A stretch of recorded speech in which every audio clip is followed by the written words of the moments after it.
Hi, welcome back guys. This is your friend, the D and WhatIf, with another fanfiction. This is the first part of What If Deku Couldn't Feel the Pain. All credits for this video go to their respective authors, so please support the real author. Check out the link in the description for more details. Please give this video a like and subscribe to the channel if you want more videos like this. Now let's get into the fanfic. He wasn't a coward. Izuku Midoriya was many things, but a coward was not one of them, even when he was a stuttering, incoherent mess. Even when he was trembling like an earthquake was exploding along each cracked rib, Izuku stood up for what he believed was right. He stubbornly fought for others when they needed help, even if they turned and spat on his efforts afterward. Even when his small, pathetic figure curled in on itself to hide from the punches and kicks, he never gave up when it mattered most. He was a useless crybaby that wouldn't amount to anything, but he was never a coward. So when Katsuki heard the news that Izuku Midoriya, Deku, that damn Deku, was dead, he didn't believe it. When they whispered in hushed, fake sympathy that he had committed suicide, dove off the roof of their middle school building, Katsuki was waiting for the punchline of the terrible joke, waiting for someone to jump out and scream psych, waiting for Izuku to pop 6 feet out of his hiding place, laughing, smiling, alive. It had to be some sort of twisted joke, a heartless prank, so Katsuki waited for the punchline. But there was just a quiet funeral with a closed casket sitting before him. Even as Izuku's mother was sobbing beside him, the truth refused to settle in. It just lingered helplessly in the air like the scent of those stupid spider lilies their classmates left on his desk the whole week following. Deku was determined to achieve his dream, and when that moron had his eyes set on something, nothing could stop him. So how was it possible? How could anyone expect Katsuki to accept that Izuku Midoriya would abandon everything like it meant nothing? Like his dreams were just fleeting thoughts and not something he spent his entire life chasing fruitlessly after. Even after Deku's body was lowered into the ground, as the dirt was piled onto his silent coffin, there still was no punchline. Katsuki stood before the loose dirt. A harsh, dull gray gravestone etched with his childhood friend's name glimmered in the cool, autumn sunlight. There was nothing special about the grave compared to the others around it. It was just another chunk of carved stone hammered into the ground, etched with pretty words to comfort the living. It only happened to be newer than the rest of them, a bit shinier, not yet worn by time. It wouldn't last long though. Soon it would match all the others, and maybe one day, Katsuki wouldn't be able to recognize it, to pick it out of the crowd. They said that Izuku Midoriya was obviously depressed, that something was wrong with his mind. They said he must have been fighting a long, treacherous battle all on his own, and in the end, he lost the war. They said it probably started when he found out he was quirkless. It only ended when his skull shattered against the concrete. Izuku Midoriya was mentally ill. He wanted to end his pain the only way he was able to. The signs were obvious from the start. Bullshit. His quirklessness would never push Deku to commit suicide. Nothing in this world could push him over the edge. Izuku Midoriya wasn't a coward. He'd never kill himself. Not when he had a single mother waiting at home. Not when he still needed to complete his hero analysis for the future number 13 with the latest information of the debuting heroes, mind whirling with thousands of theories and eyes darting across blank pages. Not when he was so persistent and determined to accomplish his hopeless dream despite all odds stacked against him. Not when the last thing Katsuki ever said to him was to hope for a quirk in his next life. Deku was too goddamn kind to pull a selfish stunt like that. A cold sort of numbness seemed to consume Katsuki as he gazed down at the remnants of his oldest friend, the one he had pushed and abandoned so long ago. It crushed his pride like fractured glass, leaving the broken shards on the ground surrounding him. It hurt to breathe the chilled air, almost as if it was a silent reminder that Izuku Midoriya would never again be able to do the same. It didn't seem fair, but then again, things like these never were. Katsuki was the only one still around. His parents had left a while ago, taking an oddly quiet Inko Midoriya with them. Few others attended the funeral, but they had only come for show, for gossip. Not a single one of them knew Deku that well. They only pretended for sympathy's sake. A huffed breath escaped Katsuki's chapped lips, almost resembling a choked sob, but he'd never admit that aloud. "You damned Deku," he hissed beneath his breath, but there was no malice lacing his tone. "You useless moron, why did you go do something so stupid? You left your mom alone, you know. Are you happy now, with that decision? Did you really leave everyone behind? Did you really leave me behind, you worthless Deku?" There was no response. There never would be. Not from Izuku Midoriya. Tears spilled shamefully down his cheeks as the tightness in his chest crescendoed to an all-time high. He was quietly glad that he was alone so no one would have to see such a pitiful sight from the infallible Katsuki Bakugo. Katsuki roughly shoved his hands in his pockets to conceal how they shook, but no one was around to witness the sight anyway. Without another unanswered word from him, Katsuki turned on his heel, leaving the freshly planted gravestone and the remains of his friend behind.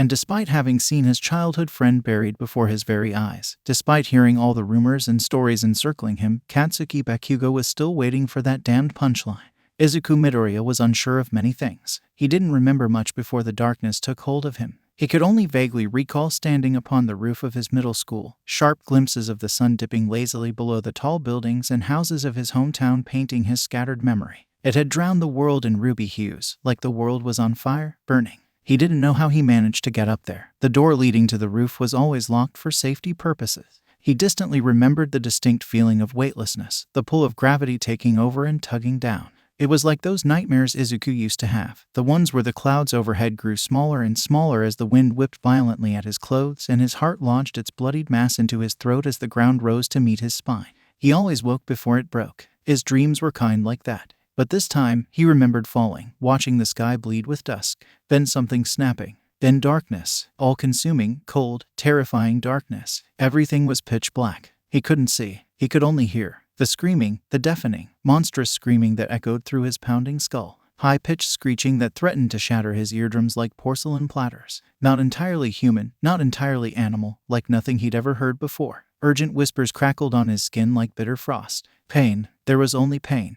The worst he'd ever felt. Like his bones were splintering into dust and piercing every organ, his blood congealing in their splattered arteries, rotting and curdling in his veins. Liquid fire, the last traces of the dusk sunlight, burned his skin, burrowing deeper and deeper and deeper. He couldn't remember it ever stopping. Everything hurt. The voices were hurting him. They wanted something, needed it. Revenge, blood, rage. They believed he could give it to them. They were angry. They wanted to kill. They wanted. He begged for someone to save him. He counted all the heroes he knew. He didn't care which one. No one came. Why did no one come? It hurt. It hurt. It hurt. Someone save him. It hurt. It hurt. It hurt. When Izuku reawakened, he was facing his broken mother. He wasn't entirely sure what he was doing beforehand or how he had found himself standing before his mother. The clutches of darkness still dug their sharpened claws into him, still tormented his mind, leaving his vision a splotchy mess of spilled ink. He'd had nightmares before. Ones that left him breathless and choking in the middle of the night, but none were ever that vivid. Never had one made him want to tear the skin off his bones to relieve the pressure building beneath or rip minutes or hours from his tight grasp.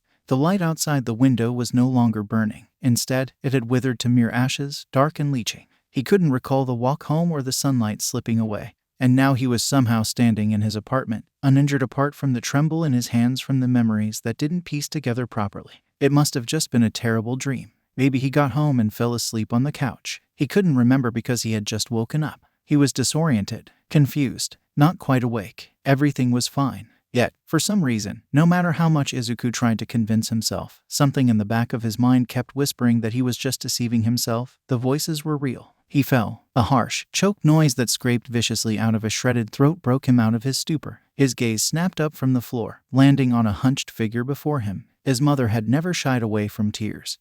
But this was something different, something worse. Her once vibrant, cheerful green eyes were lifeless like the glass beads of a porcelain doll, encircled with red from an endless supply of tears. Dark bags smeared the skin beneath them in purplish bruises, revealing days, or maybe even weeks, of sleepless nights. She was paler than Izuku remembered, her freckles stark against her tear-stained cheeks. She was collapsed at the dining room table, enveloped in darkness, clutching a familiar family photo to her chest as though it was her only lifeline. She must have been crying over Dad again, he thought silently, a quiet pang spearing through his chest. It was not the first time he had awoken to her grieving over his father, but it was the first time that she did not try to hide it. Izuku's immediate response, despite the haze clinging to his mind, was to embrace his mother. "Mom, it's all right," he murmured softly, wrapping his arms around her heaving shoulders. But his body slipped through her like mist. He stumbled through his mother, barely able to right himself in time before he fell to the floor. His mother offered no reaction. Whether it was because she was too distracted by her tears to notice or she was deliberately ignoring him,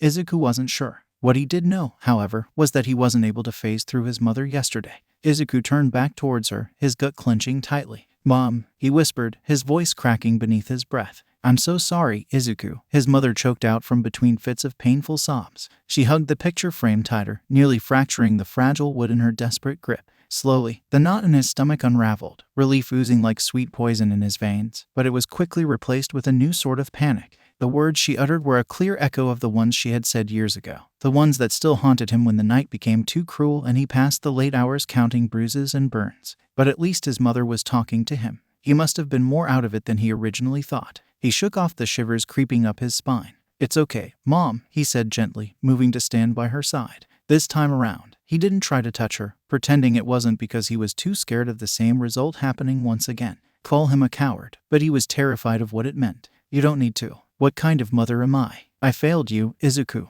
Izuku froze, the dread returning tenfold. "Mom, you didn't. What kind of mother doesn't notice when her son's in pain?" His breath locked in his throat, slowly strangling him. Alarms were blaring in his skull, warning him that something was terribly wrong, that he needed to leave. Something bad was going to happen, and he didn't think that he could fix what would be broken if he let this continue. Yet, Izuku wasn't sure what was wrong, nor was he sure why he felt his fear consuming him. Everyone knew that Izuku had always been a curious boy. No one ever told him that curiosity killed the cat. Izuku was unsure of many things, but now he could finally get some answers.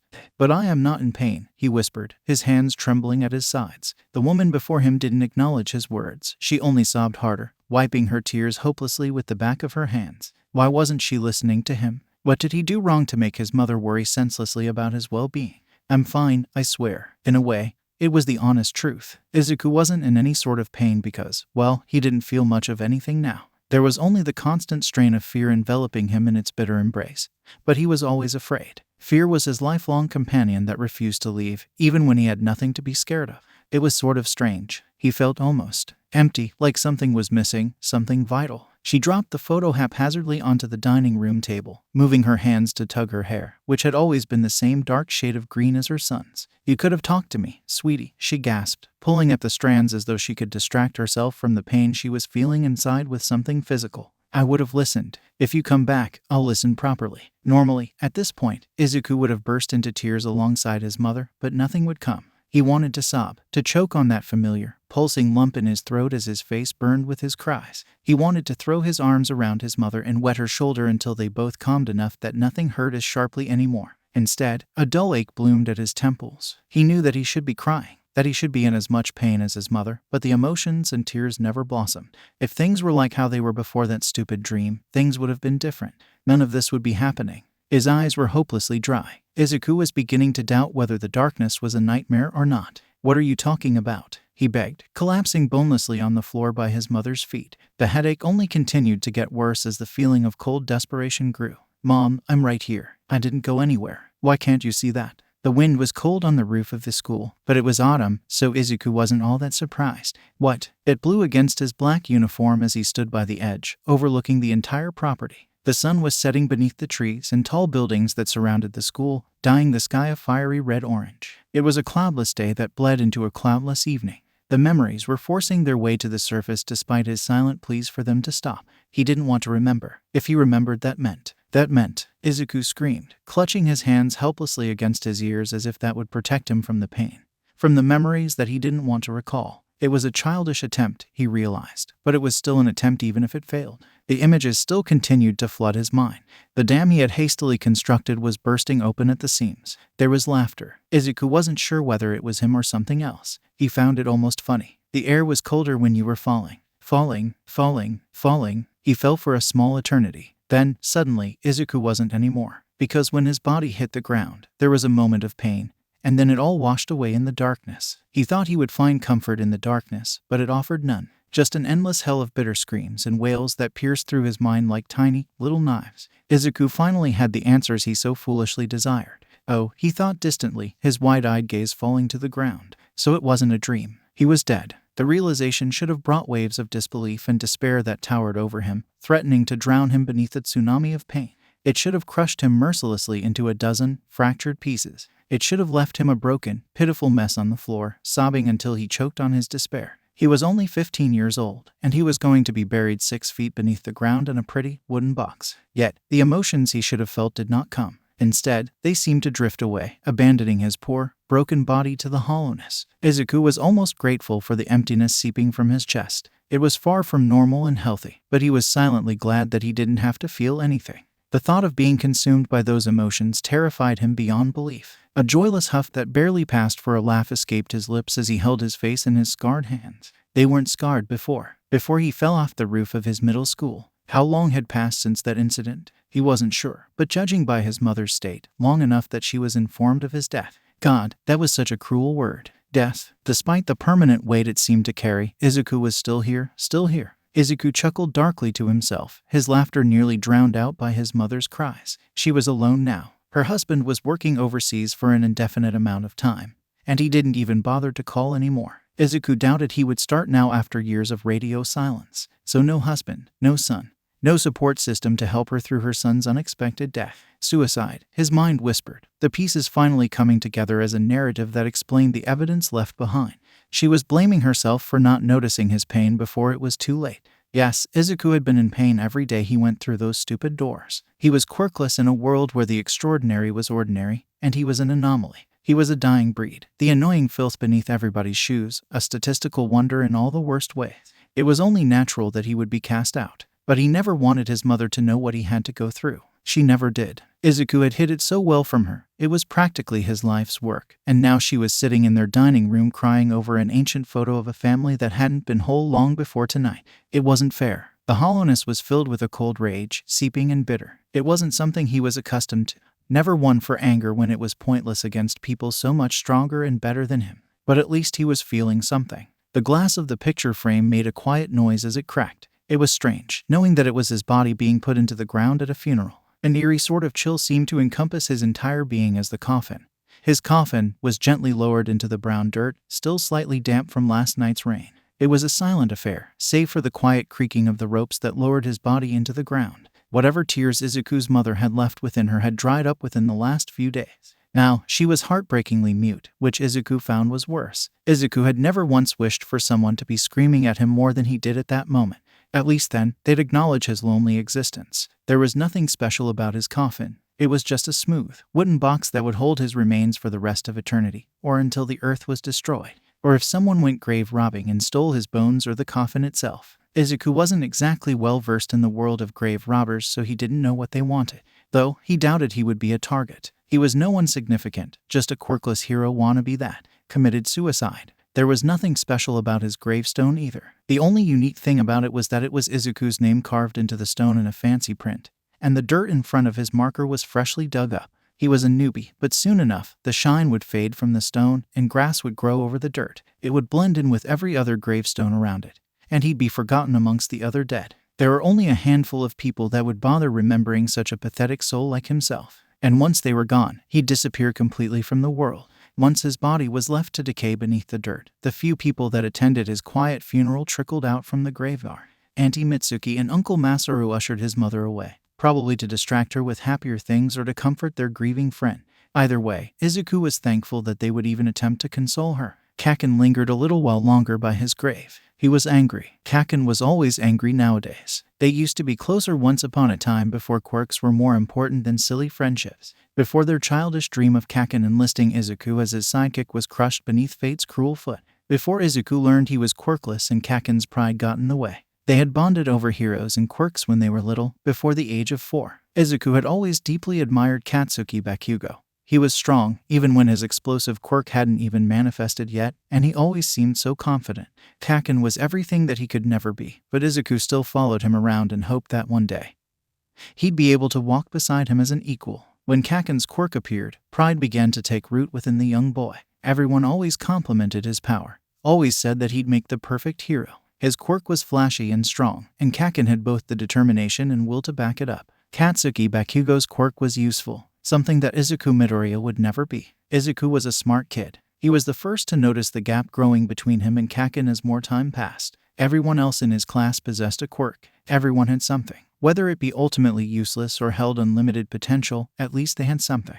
Izuku was the freak. He was powerless. He had nothing. In Kaken's eyes, that meant that Izuku Midoriya was broken, worse than useless. Izuku wasn't bothered by the nickname he received from his oldest friend. Even if Deku was meant to be cruel, to rub salt in the fresh wound, at least it still connected the two boys with the great divide growing between them. It hurt at first, but eventually, one grows used to cruelty, especially when cruelty was all you ever received from others. By the time they reached middle school, their friendship had diminished into little more than dust and was left to be forgotten in the backs of their minds. Kaken was constantly surrounded by their peers. He was popular because of his strength and his potential to become a hero. Izuku was alone, except for when his classmates wanted to mess around with the poor, quirkless hero wannabe. Izuku knew that there was probably no hope in wishing to reunite with Kaken as friends like they were long long ago. There certainly wasn't any now that he was dead. It surprised Izuku that Kaken even bothered to stay, even after everyone else left. He still wasn't entirely sure if it was a pleasant surprise or not. He was still deciding. Still, Izuku stood by his old friend's side as Kaken glared down at the stone as though he could blow the rock to pieces with a single look. If anyone could do it, it would probably be Kaken, even if he didn't use his quirk. Of course, the first thing out of Kaken's mouth would be curses aimed his way. Kaken always found a way to hit where it hurt without the least bit of effort. Perhaps it was because he was brutally honest. He had always hated liars, even when they were younger. Izuku was only half paying attention to the words falling from his childhood friend's lips until he got to the end of his little tirade. Did you really leave everyone behind? Did you really leave me behind, you worthless Deku? Izuku couldn't remember the last time he saw Kaken cry, if there even was a last time. But now, tears were streaming down his face in silent rivers. His pride had been chipped away, leaving behind a boy who had lost someone he had known his entire life. Someone he grew up with, someone he had once promised to work alongside when they both became wonderful heroes that the world could depend on. It didn't matter if there had been a ravine between the two of them, a loss was still a loss. And Kaken hated losing more than anything. Izuku wanted nothing more than to wrap his arms around his friend once more, but he didn't want to be reminded that he could no longer touch anyone. He wanted to comfort him with gentle words, but Kaken could no longer hear him. In the back of his mind, Izuku wondered if Kaken would be glad that he didn't have to listen to his annoying muttering anymore. Sorry, Kaken, he murmured, despite knowing full well that his apology fell on deaf ears. I know you don't like it when anyone runs ahead of you, but I think it's alright if I beat you in this particular race, don't you think? Kaken didn't answer, but that was to be expected. Why say anything else when you couldn't hear the reply? Soon after, too soon for Izuku's taste, Kaken left him alone in front of his grave, never bothering to look back to see that his childhood friend was still there, still waiting. Izuku Midoriya was dead after all. Katsuki was still alive and breathing like the rest of the world. Izuku would be surrounded by dozens of people, but he'd be alone for the rest of eternity, unable to communicate or touch anyone ever again. He wasn't sure how long he'd be stuck here for, or if this was the fate of all those who died the way he did, but he just hoped that he wouldn't have to be like this for too long. He had always hated loneliness. Kaken, on the other hand, had always been the center of attention. Everyone would surround him like thousands of moths to a light, but only a few of them would ever be genuine in their approach. Most of them would want to befriend him for his power, for his strength, and only a handful would ever look his way seeking actual friendship. Izuku silently prayed that Kaken would be able to seek those few people out of the giant circle that encompassed him. He watched Kaken's back as he retreated back to the exit of the cemetery, once again leaving him behind. He was almost glad to see that some things never changed. He was still watching Kaken's back as he moved on with his life while Izuku was forced to remain stagnant.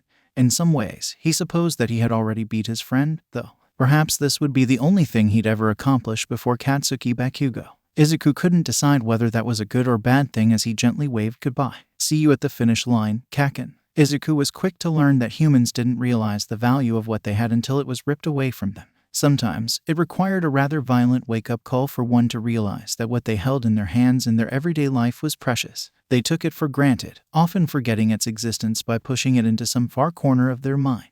They didn't see its value because it occurred every day. It was like the sun rising. It appeared every single morning without fail, just like it set come evening. No one needed to worry that the sun wouldn't rise the next day or that a cold darkness would envelop the world. But everyone seemed to forget that precious things were the first to be stolen. Izuku had taken things for granted too. Things he didn't believe were important until they slipped through his fingers like grains of sand. He didn't think he'd miss, or even notice, his lack of a heartbeat, but he did. He felt like a small piece of him was missing, constantly reminding him of what he had lost. It took him a few days to realize that it was because the too familiar thrum of life that had once coursed through his veins had come to a freezing halt. His body felt eerily still in a way that Izuku never thought he'd get used to. It took him about a week. It reminded him of when he used to get sick for days at a time, and he'd forget what it was like to be healthy again. He'd grown accustomed to not being able to breathe through his nose and the scratchiness of his throat. What it was like before was a faded memory. It was a little like that now. The only difference was that he would never become healthy again. This, the unnatural stillness, the emptiness, was his new, permanent normal. Forgetting what being alive felt like didn't scare him as much as he knew it should have.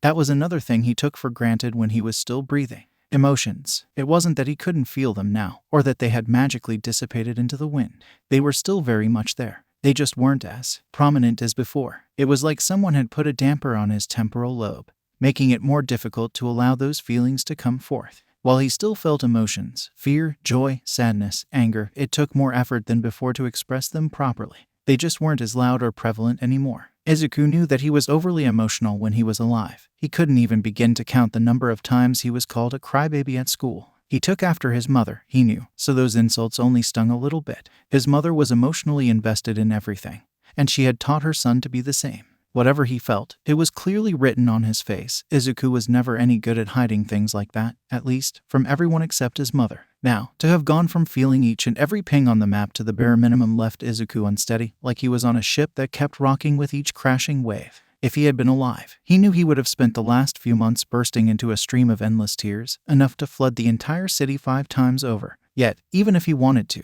Izuku didn't think he had enough energy to scrounge up the emotions to cry. Izuku sighed, leaning more of his weight against the railing, though it was more like he was floating above the bars since he couldn't actually touch the metal as a cold breeze brushed past his skin. At least, he assumed the wind would have been cold had he actually been able to feel it. It tousled everyone else's clothes with a violent ferocity that forced them to wrap their coats tighter around their shivering bodies. They walked briskly around him, sometimes even through him, to quickly get to the comforting warmth of their homes. Red noses and tips of ears passed in a flurry like the gentle snowflakes that cascaded from the sky. A thin blanket of snow had already been draped across the ground, and it was only getting thicker as time passed. Izuku was silently glad that he wasn't able to feel the cold, but it felt strange to see everyone else freezing while he didn't even feel the faintest chill against his skin. It was growing late, the sun setting over the overpass from where he had been watching for hours, maybe even days. He had lost count sometime between the first villain attack and seeing a group of UA students cheerfully walking home after school. The days seemed to pass faster now that he was dead. Sometimes, he'd be staring off into space, and suddenly hours had gone by without warning.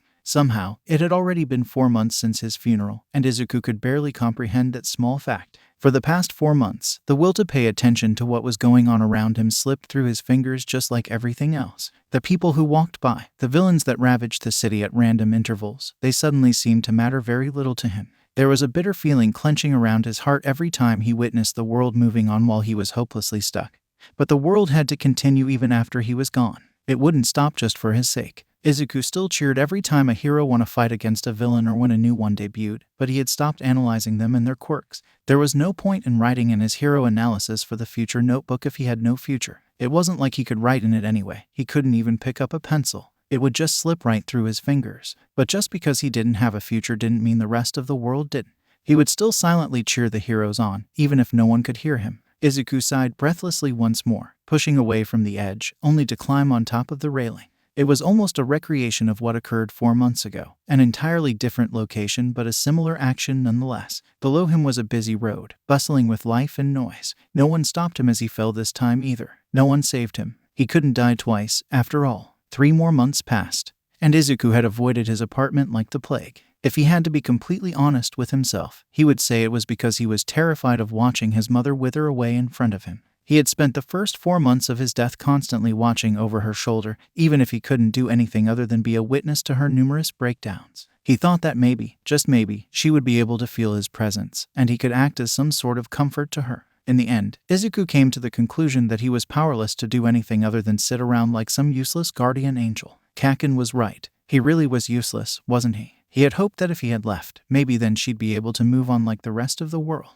It hurt to think that, to want that, but he needed to do what was best for his mom, even if that meant that she would have to let go of her son and slowly forget about him. It hurt more to see her so broken and alone. She was like a ghost of her former, cheerful self. Izuku was the one that was supposed to have died, so why did his mother look like her heart had stopped alongside his? That was the worst part about his whole situation, he decided. It wasn't that he was going to be alone forever, unable to touch or communicate with anyone else again. It wasn't that his 16th birthday was coming, but nothing would change even if 100 more birthdays passed. He'd still look 15. God, it wasn't even the fact that his face had been plastered all over the local news, mourning after sad life lost to their own hand, just another statistic to add to a narrative no one cared about. The worst part about dying was watching how those who knew him reacted. His mother's heart-wrenching cries would forever remain engraved into his skull, reverberating on a never-ending loop. The image of Kaken cursing his name while tears streamed down his cheeks would haunt him for a small eternity. Because Izuku had an eternity, a literal forever left ahead of him. Izuku hadn't bothered to check to see how Kaken was doing since his funeral. He was almost more terrified to see how he was coping compared to his mother. Kaken always had an explosive and prideful personality, and he hated losing anything, even if it was something as trivial as Izuku. And he was a trivial matter to Kaken. They had drifted apart over the last few years. Kaken had probably reverted back to normal a few days after his funeral. Besides, Izuku had already heard that Kaken had been accepted into UA, the top school for heroes in training. Katsuki Bakugo was going to do amazing things when he became a hero. Katsuki Bakugo would become the #1 hero. With or without him around, Kaken would be fine on his own.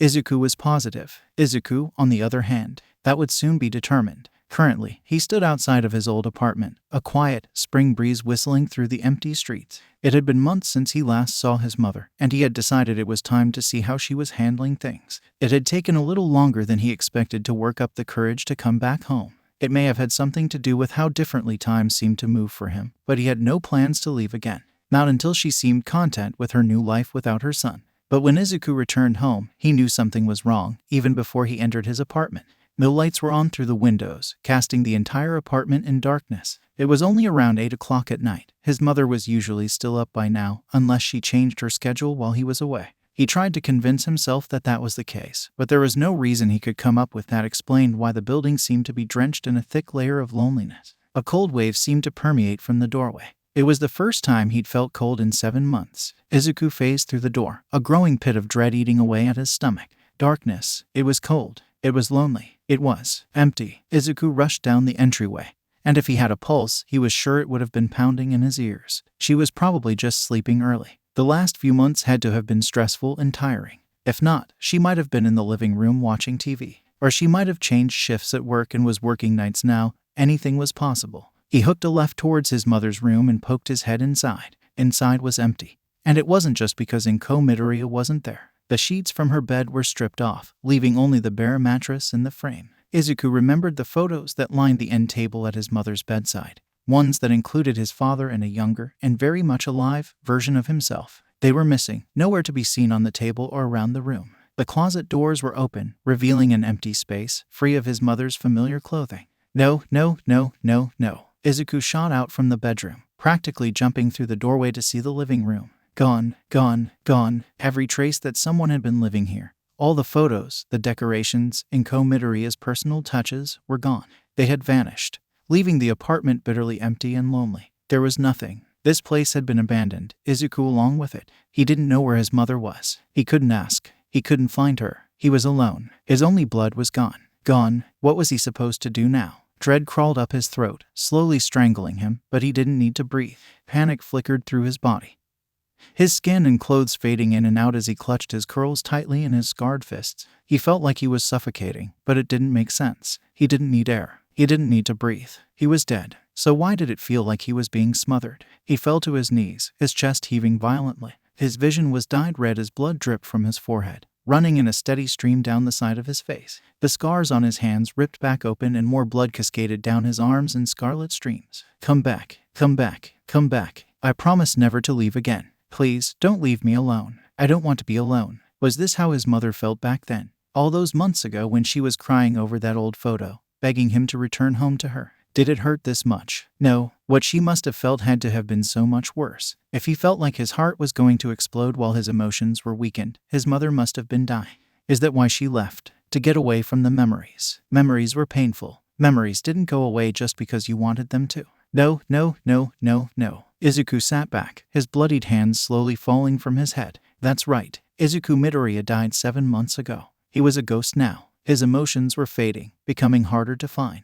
So if he just buried them, he'd forget about them. They wouldn't hurt him anymore. If he didn't feel anything, he wouldn't have to be in pain. Being alone wouldn't hurt. Izuku shoved down the pain, the loneliness, everything. He wasn't sure where, but it didn't matter. He didn't want to feel those things. If he never found them again, he'd be grateful. So he locked them away, stuffed them deep into the far reaches of his ribs, some pocket of shadow that resembled the rest, and he threw away the key. He didn't leave a gravestone or some marker of where he buried them. He didn't want to find them again. He didn't stop until he felt just as empty as the rest of the house. It didn't matter if it was only a temporary fix. Izuku Midoriya finally got what he wanted.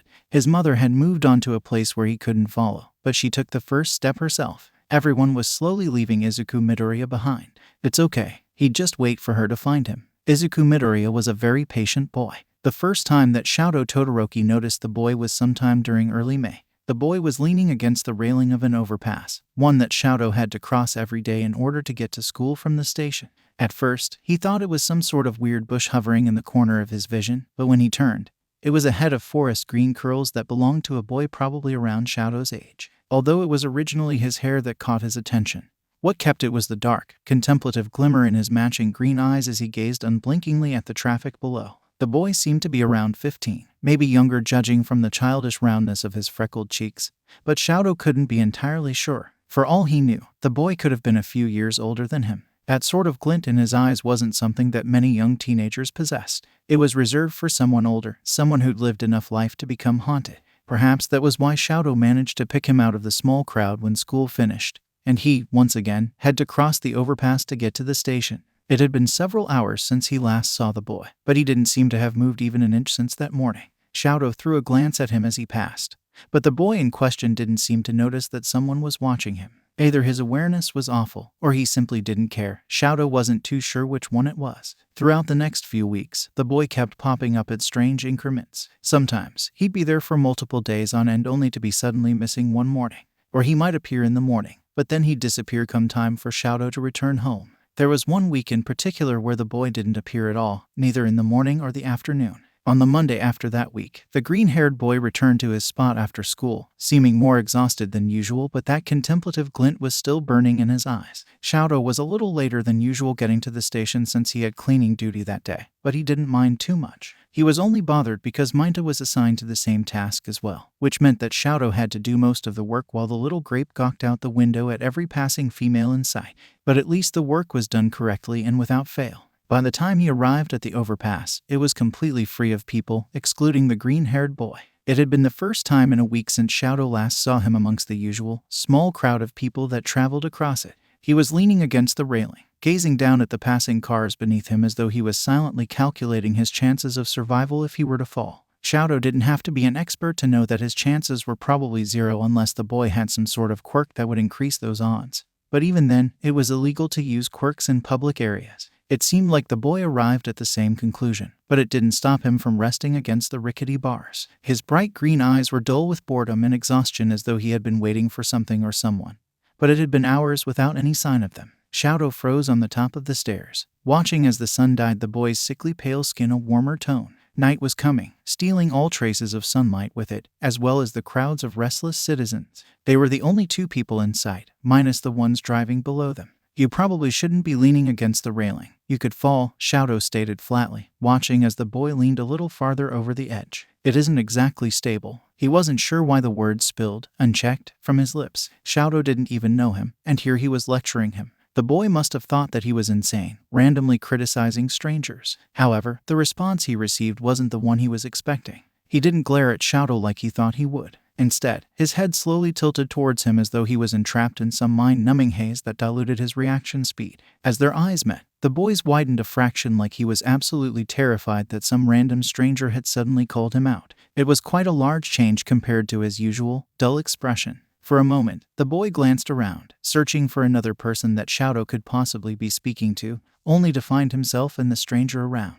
When his attention returned to the dual-color-haired hero student, he looked like he'd seen a ghost. Not that Shadow believed in ghosts. The boy straightened from his position on the railing, turning his body to fully face Shadow. "Are you talking to me?" he asked, his voice small as he weakly pointed to himself with a scarred hand. For all the times that Shadow had seen the boy, he never noticed the scars littering his pale body. They wrapped around his hands in jagged lines that also slithered up his forearms before disappearing beneath the short sleeves of his t-shirt. One marred his cheek, tracing down the column of his throat and ending somewhere below his neckline. Distantly, Shadow wondered where they came from. It was possible that the boy had received them in a fight, or multiple considering the sheer amount of them, but he didn't seem like the type. He didn't exactly possess a muscular build. He was lanky and thin, all skin and bones. However, body structure meant nothing in the face of quirks. Perhaps he had a powerful quirk that got him into trouble a lot. If they weren't from a fight, maybe the boy had been in an accident. Anything was possible, but Shadow would never ask directly. Not when he didn't even know the kid. He had his own scar that encircled his left eye, and if someone he didn't know suddenly asked about it, he would have snapped at them. But the boy didn't seem to pick anger as his first response when it came to interactions. He wasn't like one of Shadow's classmates. The boy's voice was soft, gentle, like how one would speak to a cornered animal. Yet, there was a dark undertone beneath his words that Shadow barely noticed. If he hadn't been paying attention, if he had been deceived by the innocent light gleaming in his eyes, Shadow knew he would have missed it. Shadow cocked an eyebrow. Who else would I be referring to? The boy's brow furrowed slightly as he awkwardly scratched the back of his neck. The dullness had faded from his eyes, replaced with a spark that Shadow couldn't quite identify. There was nothing particularly threatening in his stance or gaze, but he could sense a sort of wariness permeating from him. And Shadow wasn't simply going to forget the strange tone that lingered at the edge of his voice. For as much as Shadow hated the training his father forced upon him, it helped him read the boy before him like an open book. This has never happened before. I wonder, the boy murmured before a string of incoherent mutters fell from his mouth in a jumbled heap on the ground. His hand came up to his chin while the other was crossed against his chest as he spoke quickly beneath his breath. Shadow couldn't decipher a single word after the first sentence. The boy's words were too quiet for him to comprehend. The teenager seemed to realize he was being stared at and flinched. He laughed, awkwardness bleeding into the sound. Sorry about that. My quirk makes it difficult for me to communicate with others. It was obvious, at least to Shadow, that he was hesitant to speak. The way he stuttered over his words, how he chose every phrase with careful precision, was reminiscent of how Shadow spoke to his father. He wondered if the boy had experienced something similar to what Shadow had to make him act like that. Quirk, Shadow repeated curiously. The boy shrugged helplessly, a strange smile forming on his lips. Shadow had never been good at understanding social cues, but even to him, it seemed a little too forced to be completely believable. He nodded, waving his hand to get Shadow's attention. Shadow watched as the boy's hand phased right through the metal bars with little effort. It reminded him of a third year back at UA. That was at the top of his class with a similar quirk called permeation. Could it have been a coincidence, or were they related somehow? Are you Mirio Tagada's little brother or something? The stranger cocked his head like a confused kitten, his lips parting a little in surprise. If he was offended by how bluntly Shadow had asked, it didn't show on his freckled face. Instead, it seemed like his curiosity was growing. He whispered the name softly to himself before shaking his head. No, I don't know who that is, he stated, becoming a little more confident with his words. Oh, Shadow replied, not completely convinced. But he wouldn't push the issue. You just have similar quirks. He can phase through objects too. The boy nodded, his expression calculative. Interesting, he murmured, his voice trailing off as he gazed intently at the ground and thought. Shadow stared at him for a heartbeat before coming to a decision he prayed he wouldn't regret later. My name's Shadow Todoroki. I'm a first year at UA. As hero course. The boy's eyes widened. Suddenly, excitement flooded through his entire system as a large grin plastered itself onto his pale face. His body seemed to be physically vibrating as he jumped up and down like a kid in a candy store. That means you're training to be a hero, right? That's so cool. I heard that All Might was a teacher there this year. Does he teach one of your classes? Oh, and Eraserhead and Present Mike are teachers too, aren't they? That must be amazing to have so many pro heroes around you all the time. There must also be a lot of really powerful, strength-based quirks considering what the entrance exam was, but I bet there are quite a few technical-based quirks too. Though, probably not in the hero course. Maybe in the general education or support courses? I wish I could see them all, he exclaimed, a certain brightness entering his green irises that Shadow had never seen before today. He was doing the muttering thing again, but this time the volume was a little louder with the thirst for knowledge. Shadow merely stared at the boy, his jaw dropping lamely. He honestly wasn't sure if he actually wanted Shadow to answer or not, and if he did, what order would he answer them? Should he attack the important ones first, in order of which he said them? Not answer at all. Were they just the ramblings of a fanboy? Shadow had no idea how to deal with fanboys. It was the one thing his father never taught him. The boy had the sense to look sheepish as he wrung his hands nervously in front of him. Sorry, you don't have to answer any of those. I just have a fascination with heroes and quirks is all, he added, seeing the hero in training's confusion. Shadow noticed, but something in the boy's rambling stuck out to him, something he didn't think a normal person would know. You knew what was in the UA's entrance exam? Shadow inquired, eyes narrowing slightly. Does that mean you took it? The boy quickly shook his head, waving his hands back and forth violently. Oh, no, he spat out in a rush as though he was afraid that Shadow would get the wrong idea if he didn't say it fast enough. I just have an old friend that took the exam and made it into UA. I didn't take it myself. Shadow took a mental note of the boy's boisterous personality that bounced him off every wall in a matter of a few seconds. There was a natural nervousness to him, one that blanketed the darkness that Shadow had noticed in the very beginning, but it was still there. It was hiding beneath a dozen layers of excitement and skittishness, and Shadow wasn't naive. Darkness like that didn't just vanish simply because you wanted it to. The boy was awfully good at hiding it though. What's your name? Shadow asked, shoving his hands in the pockets of his pants. The boy froze for a moment, seeming to contemplate something in his head, probably whether or not it was worth telling a stranger his name. After a few heartbeats, the boy put more force behind his smile as though he could possibly make it any brighter or larger. "Deku," he announced, almost proudly. "They call me Deku." Shadow blinked in surprise, taken aback by his answer. Deku meant useless, which was a strange name to give your child, Shadow thought, but he didn't say any of it aloud. It was more likely that it was just an old nickname, judging by the way he phrased his words. "It's nice to meet you, Deku." The boy just beamed brighter, and what Shadow didn't know was that he would come to regret that day. It wouldn't settle in right away, wouldn't morph into regret immediately, but soon he'd learn. He'd regret the day he met the boy who glowered down at the traffic below him. The day he saw the boy, alone, in the spot he had been for the last month or so. The day he decided to speak to the boy leaning against the railing. Shadow would consider himself to be a brave person, unless he was faced with his father. His father scared him. He never voiced that thought aloud, only due to the fact that no one would believe him. They would only sneer in his direction, their eyes harsh and unforgiving. It had happened far too many times in the past to expect anything different now. How could the son of the number 2 hero be terrified of his father after all? Endeavor was a hero. He was brave and strong. He put his life on the line to save others. He only wanted what was best for his children. He wanted them to grow up to their full potential. He may be strict, but that was no reason to hate him. They would say that Shadow was just another rich brat that selfishly detested his father's guts for no other reason than he could. No one knew the real Endeavor, the one that he was behind the cameras and publicity. Everyone assumed he was a loving man, a good person, even when no one was looking, just like he was on screen. They were mistaken. They were so horribly mistaken. They didn't know the Endeavor that forced his mother into a quirk marriage so his children could surpass All Might.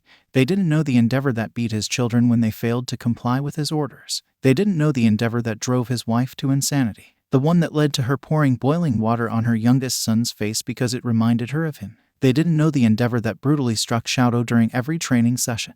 They didn't know the man that forced him to grow up separately from his siblings because they were little more than failures in his heartless eyes. In reality, no one but his own family really knew Endeavor at all. The rest were too blinded by his fame to notice that he wasn't what they thought he was. The image of him that they created was false, but humanity was stubborn. They would refuse to believe anything that shattered their precious vision of heroes. So instead of confronting the issue, Shadow chose to run. Endeavor had already forced 3 hours of relentless training upon him that morning, stating that as training methods were flawed and would only hinder him. He had to be strong. He had to rise above the rest of his classmates. He couldn't afford to have friendships or emotional connections to any of them. They were weak and pathetic. Shadow Todoroki had to be better than all of them if he wanted to surpass All Might. Shadow Todoroki couldn't be weak. Shadow Todoroki had to be better. He sprinted through the woods, his body aching with every step. His lungs were burning in protest.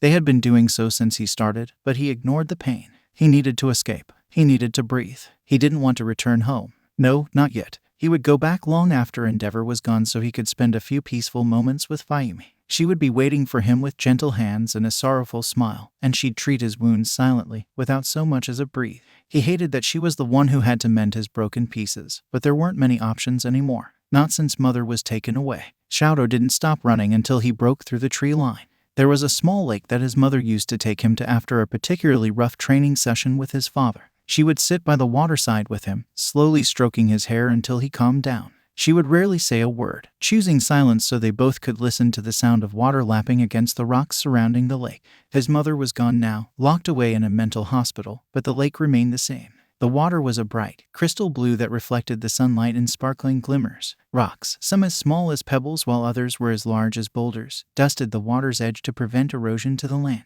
Tall trees surrounded the perimeter of the water, dotting the world around him various shades of green. They provided protection from the June heat as some of their leaves dipped into the lake, forming gentle ripples along the surface. It had been his sanctuary, one that Endeavor knew nothing about. Shadow huffed loudly, kneeling over as he fought to catch his breath. Every muscle throbbed as he rested his hands on his knees, his back groaning as he bent over. He knew without even having to look in a mirror that he would have a nasty bruise blooming on the small of his back. He remembered the way Endeavor had flipped him over his shoulder like he was nothing, his back colliding harshly with the training room's floor. Because to Endeavor, Shadow was nothing more than a means to an end. He wondered if he would be healed enough come Monday morning so he wouldn't have to suffer through hero training at school. He had done so before, but he would prefer not to make his classmates and teachers suspicious as to why he was always injured in some way, shape, or form. He didn't think he could come up with a viable excuse if they asked.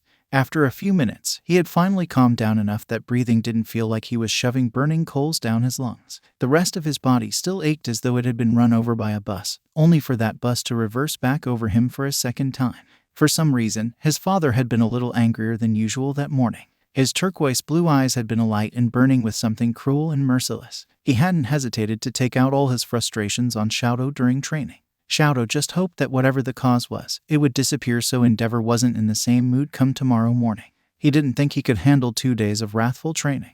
On top of UA's regime, it would be nearly impossible. Todoroki. Shadow's head shot up at the sound of his name coming from a growingly familiar voice. He wondered if he was going crazy. He couldn't have been there, it was impossible. He must have hit his head sometime during training and was hallucinating because there was no way. Deku was sitting beneath a tree, a few feet away from the water, staring at him with concerned green eyes. Eyes that disappeared when a cat jumped through his head. Shadow blinked, genuinely concerned for his mentality for a moment. Deku, he questioned, though his eyes were locked on the gray and white tabby that was attempting to claw the boy's eyes out, rather unsuccessfully. And judging by the way it hissed at every failed attempt, the cat knew it wasn't accomplishing much. What are you doing here? Deku followed Shadow's gaze to the tabby that was trying to stab him with its vicious claws. I made a new friend, but it turns out she's a bit clingier than I originally thought, he explained, gesturing towards the cat with a glare that would have been believable had Deku not been grinning from ear to ear. I tried running away from her, but apparently she can't take a hint, isn't that right, Miss Fluffernugget? He cooed, reaching out to pet her, only for his hands to pass right through her body. Shadow's lips parted, 1,000 words rushing through his skull. He wasn't even sure where to start. There were just so many things wrong with this picture. You named your cat Miss Fluffernugget. First off, she's not my cat, Deku corrected nonchalantly, holding up a finger. Second, I didn't come up with that name. It was already written on her collar. Shadow could only shake his head in disbelief. You ran all the way here, just to get away from a cat named Miss Fluffernugget, he murmured, more to himself than to the boy before him. Shadow wasn't sure whether to write him off as insane or determined.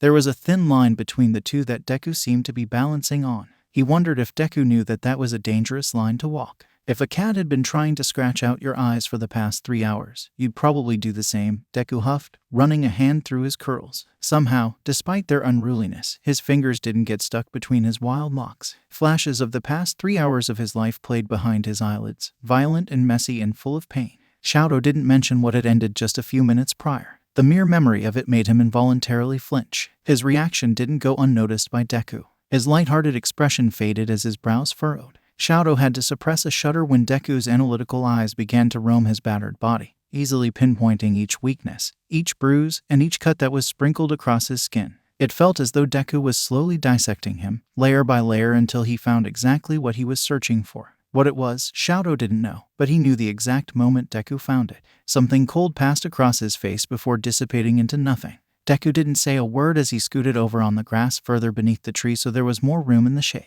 He patted the ground beside him, silently inviting Shadow to sit. Shadow cautiously walked forward, hesitantly accepting Deku's invitation, or perhaps it was more like a gentle order. He wasn't sure. Whatever it was, he wasn't going to decline it. He sat beside the boy, the tabby jumping away to Deku's other side. Deku didn't take his eyes off him the entire time, watching his every move with careful patience. There was a moment of uncomfortable silence where Shadow only watched the poor tabby hiss at the green-haired boy, completely ignoring the way Deku's eyes trailed along each bruise on Shadow's body. A heartbeat passed before Deku offered a weak smile. I heard that dogs are a man's best friend, but unfortunately, I only have a temperamental cat. Close enough, right? He mused, scratching the back of his head. His attempt at comforting Shadow didn't go unnoticed, but neither one openly acknowledged that fact. I would throw her in your lap, but I can't pick her up. Shadow tilted his head slightly, latching onto his words as they offered a merciful distraction from the raging storm in his mind.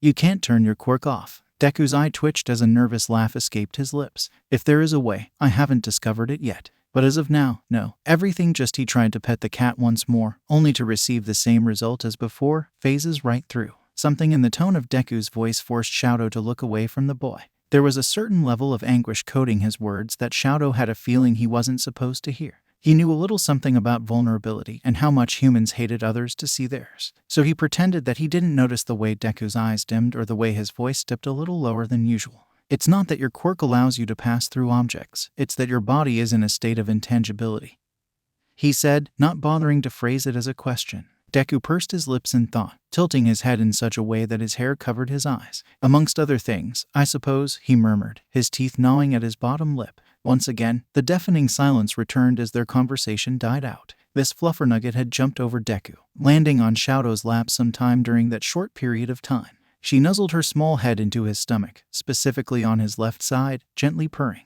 Shadow ran his fingers through her gray and white fur as she made her home in his lap. Deku threw a betrayed scowl at the tabby, shaking his head before his gaze settled on Shadow's split knuckles. Yet, the boy remained dutifully quiet. "You're not going to ask?" Shadow inquired, clenching his fists which sent a dull wave of pain through his hands. "Do you want me to?" Shadow thought about it honestly. He had only known Deku for a couple of days, and even then, this was only their second time speaking to each other. It seemed strange to spill all of Shadow's personal baggage on a boy he barely knew anything about. It was like it was crossing some sort of strange social barrier that he had no right crossing yet, so he shook his head. "Then I won't." "Todoroki," Deku said, the small grin returning to his expression, but it wasn't the same as before. This time around, it was like there was some inside joke that only Deku knew while Shadow remained oblivious. "If you ever decide you want to talk, I'll always be around to listen. I have nothing but time." Shadow's gaze fell to the grass between them. "Enough time to run from a cat for 3 hours. He quipped softly, but Deku still heard it.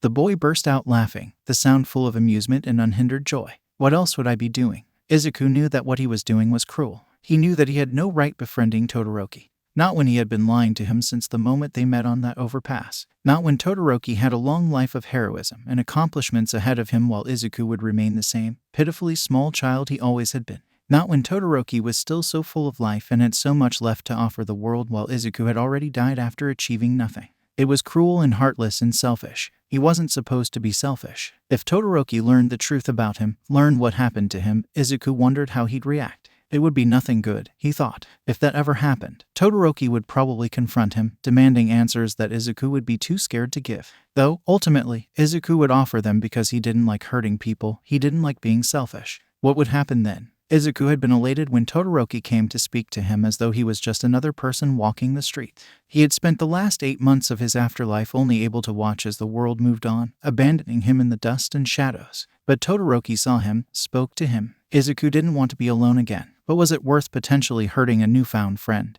If you could even call them that yet, just so a dead boy didn't have to be tortured with solitude. As Izuku watched Todoroki become engrossed in stroking Miss Fluffernugget's fur, utterly enraptured by her purring, a sad smile crept up his lips. All he should have been able to do was watch. He wondered if this was temporary, if this was just his final taste of bliss before he disappeared completely. If that were the case, he would be fine with it. It was more than he deserved anyway. "Hey, Deku," Todoroki called out, a questioning tone in his voice. Izuku immediately dropped his smile in favor of a brighter one.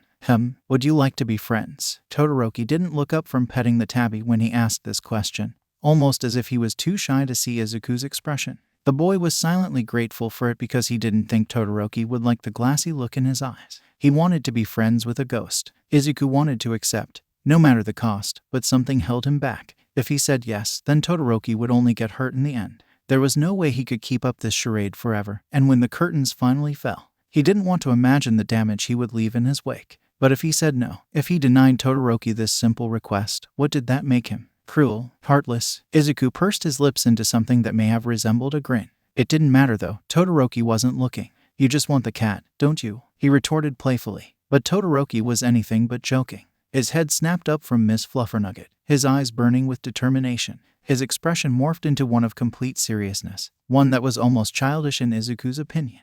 "No," he stated firmly, the glimmer in his heterochromia eyes growing brighter. "I want to be your friend. Oh God. Izuku was definitely going to hell after this. But yes, I want Miss Fluffernugget as well." Izuku snorted before a sudden burst of laughter exploded from his lips, falling on his back as he rolled around. He felt tears forming in his eyes for the first time in quite a while, but they weren't from sadness. No, these were tears of joy. Todoroki was too precious for this world, he decided right then and there. "Is it really that terrible of an idea?" Todoroki asked, his voice tightening in a way that made Izuku freeze. Izuku immediately silenced himself, sitting back up and facing him directly, adopting Todoroki's seriousness. He stared into his blue and gray eyes unblinkingly, holding the boy's gaze for a few seconds before speaking. "It's not a terrible idea at all," Izuku said, straightening his posture. Even if he would come to regret this decision later, it didn't matter. He would deal with the repercussions of his actions and selfishness later. "I would love to be your friend, Todoroki. Though, I can't promise you Miss Fluffernugget. She really isn't my cat to give." Todoroki's lips curled up just a fraction, but Izuku would consider it a smile all the same.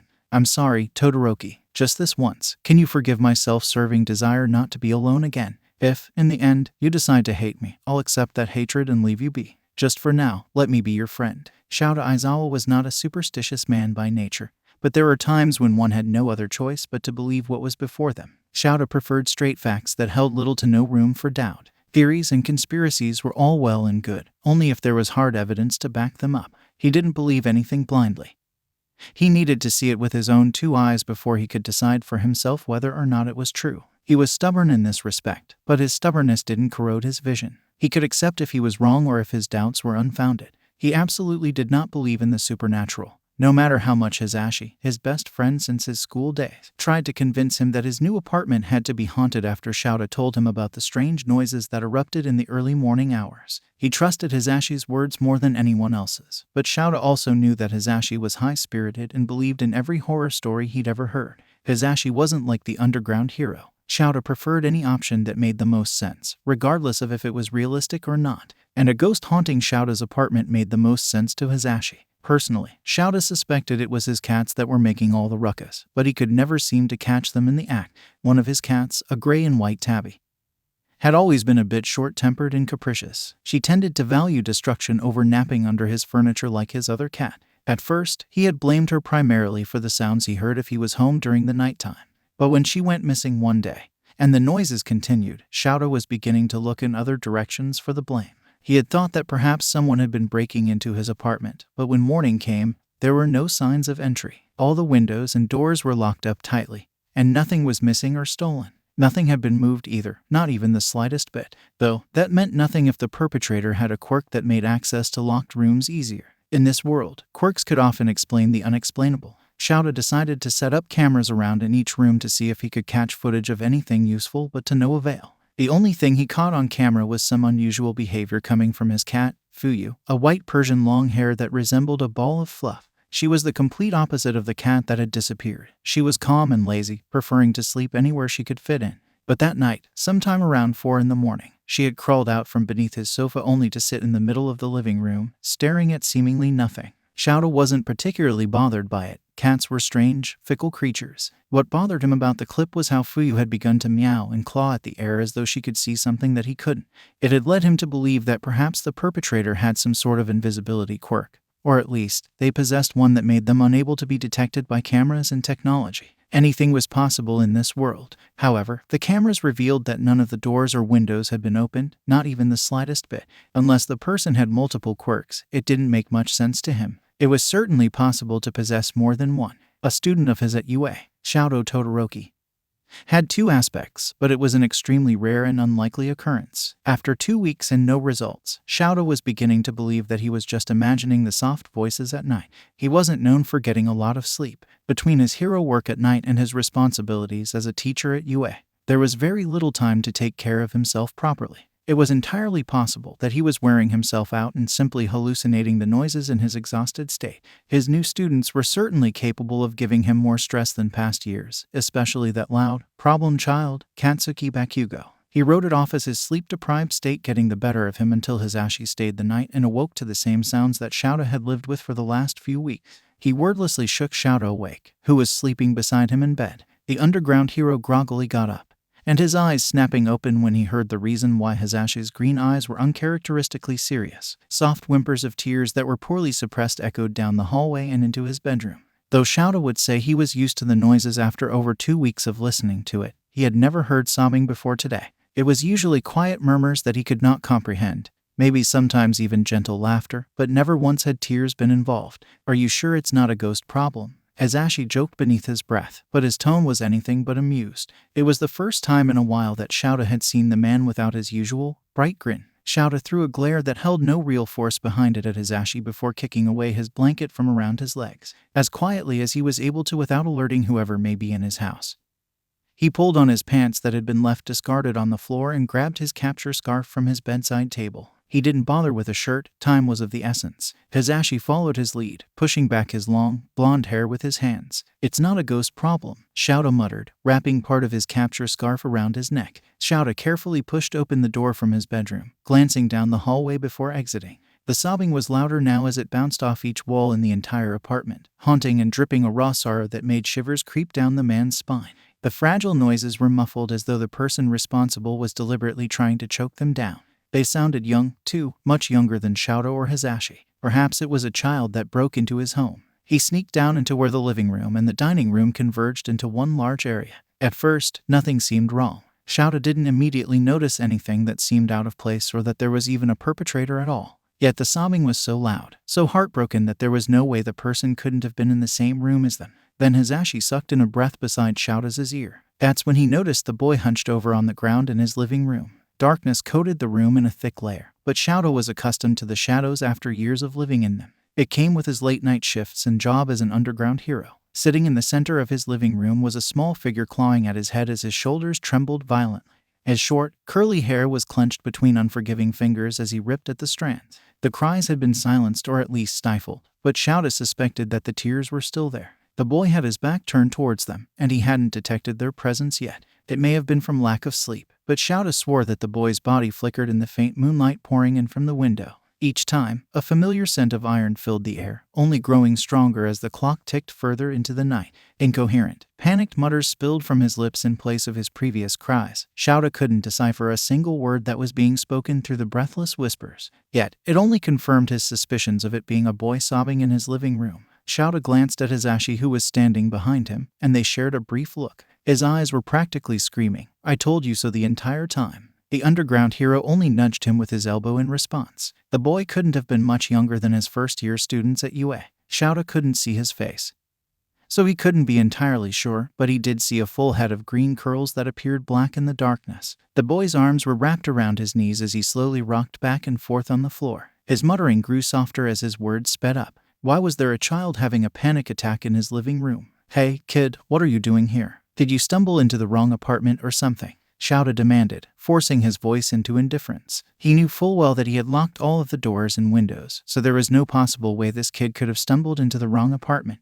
Yet, there was something about the kid that didn't send Shouto's nerves off the deep end despite the fact that he was a possible intruder. Even though his senses were telling him that the boy wasn't a threat, Shouto wasn't stupid nor ignorant enough to lower his guard so easily. Hisashi rested his hand on Shouto's shoulder, squeezing slightly as if to warn him not to fall for any tricks the boy might pull. Shouto replied by tightening his grip on the capture scarf. The kid froze, his voice cutting off abruptly as though the air had been stolen from his lungs. Slowly, as if trapped in some sort of trance, he turned to look over his left shoulder at the pro-heroes. Blood dripped down the side of his face from a slit hidden by his hair, but the blood seemed to flicker with the boy's body, growing transparent like a hologram. That would explain why the room smelled oddly metallic. But there wasn't enough on the boy to explain why it was so strong. Unless, the boy's green eyes widened as he met Shouto's gaze, his bottom lip trembling in fear. A glassy sheen mixed with blood streamed down his face, dripping off his chin to stain his white t-shirt. Shouto couldn't see the front, but with such a strong scent of blood permeating throughout the room, he had to have some major injuries. Or it was all just an illusion. Shouto used his quirk, his eyes glowing red in the dark of the living room. He felt his hair rise up as his quirk activated, but nothing else happened. The boy's almost transparent body didn't solidify, the blood didn't disappear, nothing. It wasn't a quirk, or at the very least, the boy before him wasn't the person casting the illusion. Shouto Aizawa wasn't a superstitious man. He didn't believe in what his eyes couldn't see. He didn't believe in urban legends or silly ghost stories that people told around a campfire. It was all ridiculous nonsense that some thought to be amusing. Until it wasn't just ridiculous nonsense. "I didn't break in," the boy breathed, his voice tight as though he'd rather be anywhere else but in Shouto's living room. "Your cat brought me here." He scrambled to his feet stiffly as though even the slightest movement caused him excruciating pain. Shouto finally realized why the scent of blood hung so heavily in his living room. The boy's entire shirt front was drenched in scarlet liquid. Every inch of skin that he could see was painted a sickly hue with some sort of cut or bruise trailing in every direction imaginable. Along the boy's face, a particularly nasty cut sliced down from his right cheek to his chest. Blood bubbled from his wounds, but Shouto was mostly worried about that one. It was dangerously close to his carotid artery.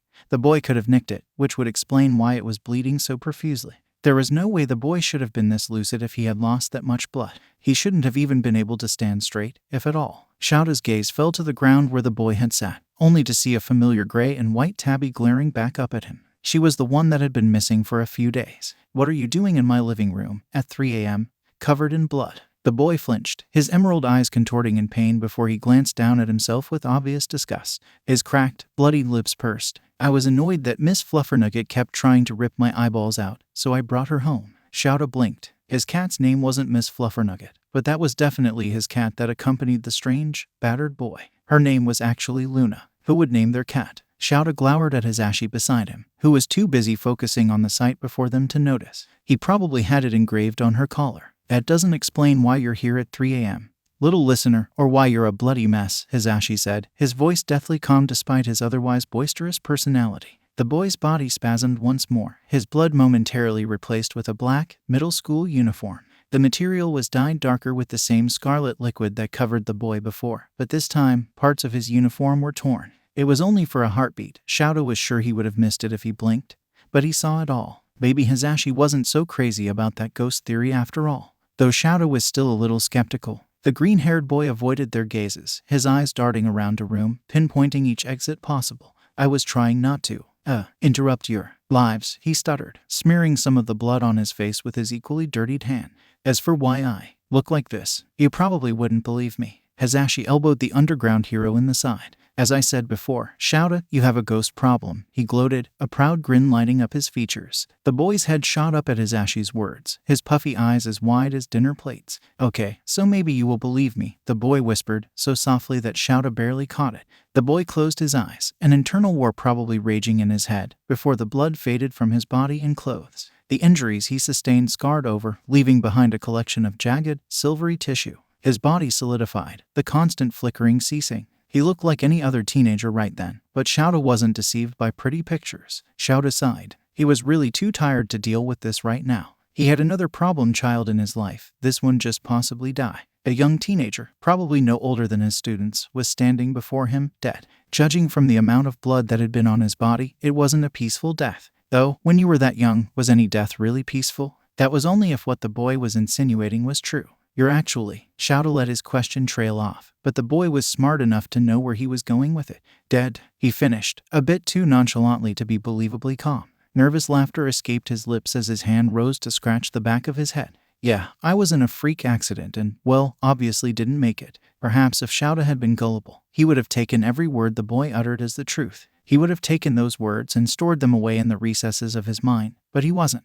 He didn't. In all of his years as an underground hero, he learned how to detect lies and half-truths. While the boy may not have been outright lying, there was something major he was leaving out or sugarcoating. If the boy had actually died, it would make sense to censor the details to prevent himself from remembering them or to spare someone else from the mental images. And you've been haunting my apartment for the last 2 weeks because I used to live here, he said, but his voice was questioning as though he was confused. My mom moved out, and I couldn't exactly follow her. So, I just stayed, I guess. Shouta examined the boy from head to toe with a tired gaze. He was lanky and a little on the short side, probably labeled as just another average kid when he was still alive. His looks revealed no obvious hint of what his quirk might have been if he even possessed one in the first place. In fact, he was a little plain-looking if Shouta was being completely honest. He wouldn't stand out in a world without quirks, certainly not in this one. Not unless he had a flashy and strong power that counteracted his simple appearance. What's your name? Shouta inquired, flipping the rest of his capture scarf around his neck. This boy wasn't a threat. Not yet, at least. He only stared at the underground hero for a moment, fear fading from his features fraction by fraction.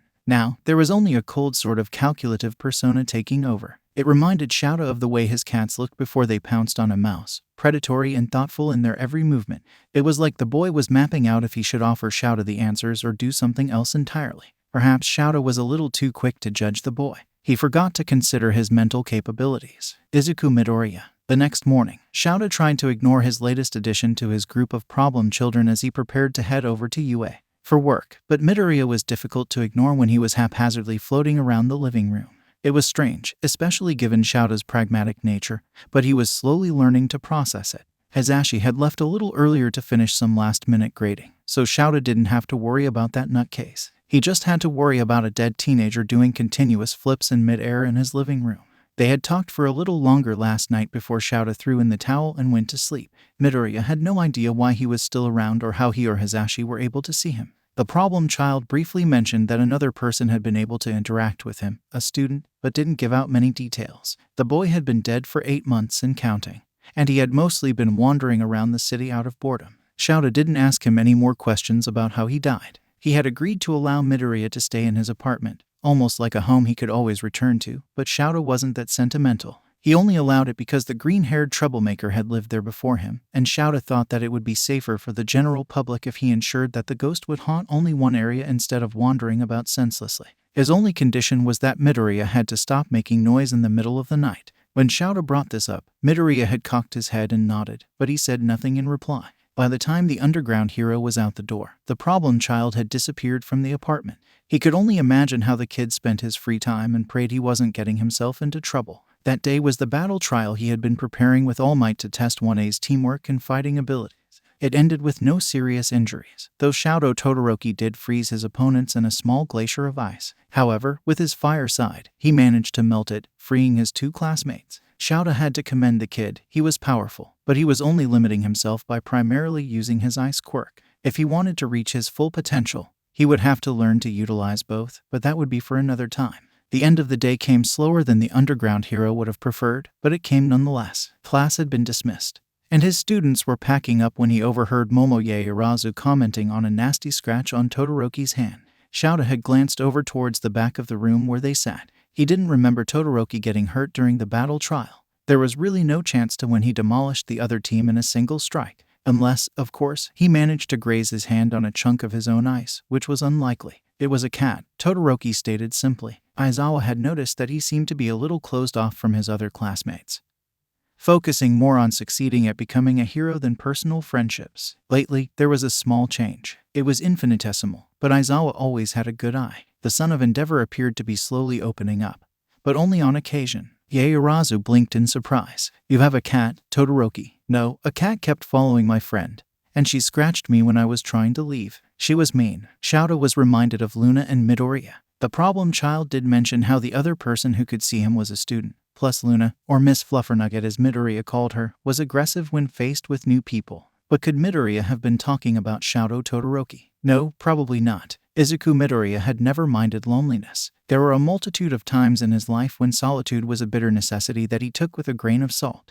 He feared that if those moments did not exist, he would have broken like a glass vase carelessly thrown onto the floor, and no amount of glue could piece him back together again. He required moments where the only noise was the furious scratching of his pencil against his notebook paper as he wrote every detail he could remember about Heroes Down.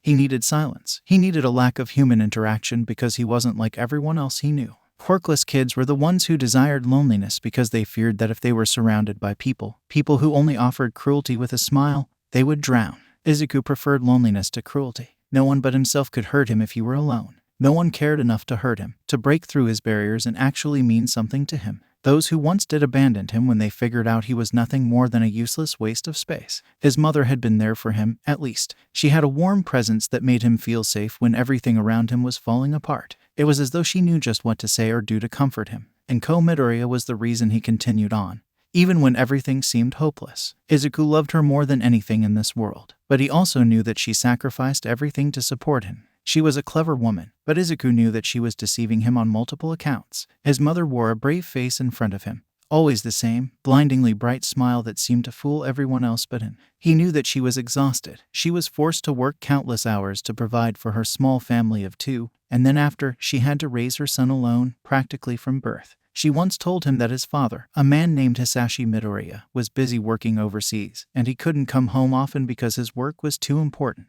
Izuku suspected this was true, probably in the very beginning, when he was too young to remember. Back then, his father used to send emails or call whenever he was free. His mother had always been overjoyed when his father called. It wasn't long before the phone calls and emails came with longer intervals in between each, his words a little more clipped and short than they were in the past. Izuku didn't miss his father, not in a traditional sense, anyway. After all, how could you expect a small child to miss something that they didn't even remember? He pretended, of course, but only because he knew how much his mother loved his father. Inevitably, they lost all contact with Hisashi Midoriya sometime after Izuku's 4th birthday, right up until the very end. And kept telling her son that his dad was working overseas and that he was just too busy at the moment to talk. Although, Izuku wasn't nearly as bothered by it as his mother thought he was. He knew the truth, knew what kind of man Hisashi was. It was easy to erase him from his life when Izuku knew why his father was really overseas. Despite the rough life she was forced to live, his mother always wore a convincing smile as if to tell him that no matter how many hardships they went through, they would get through them together and survive.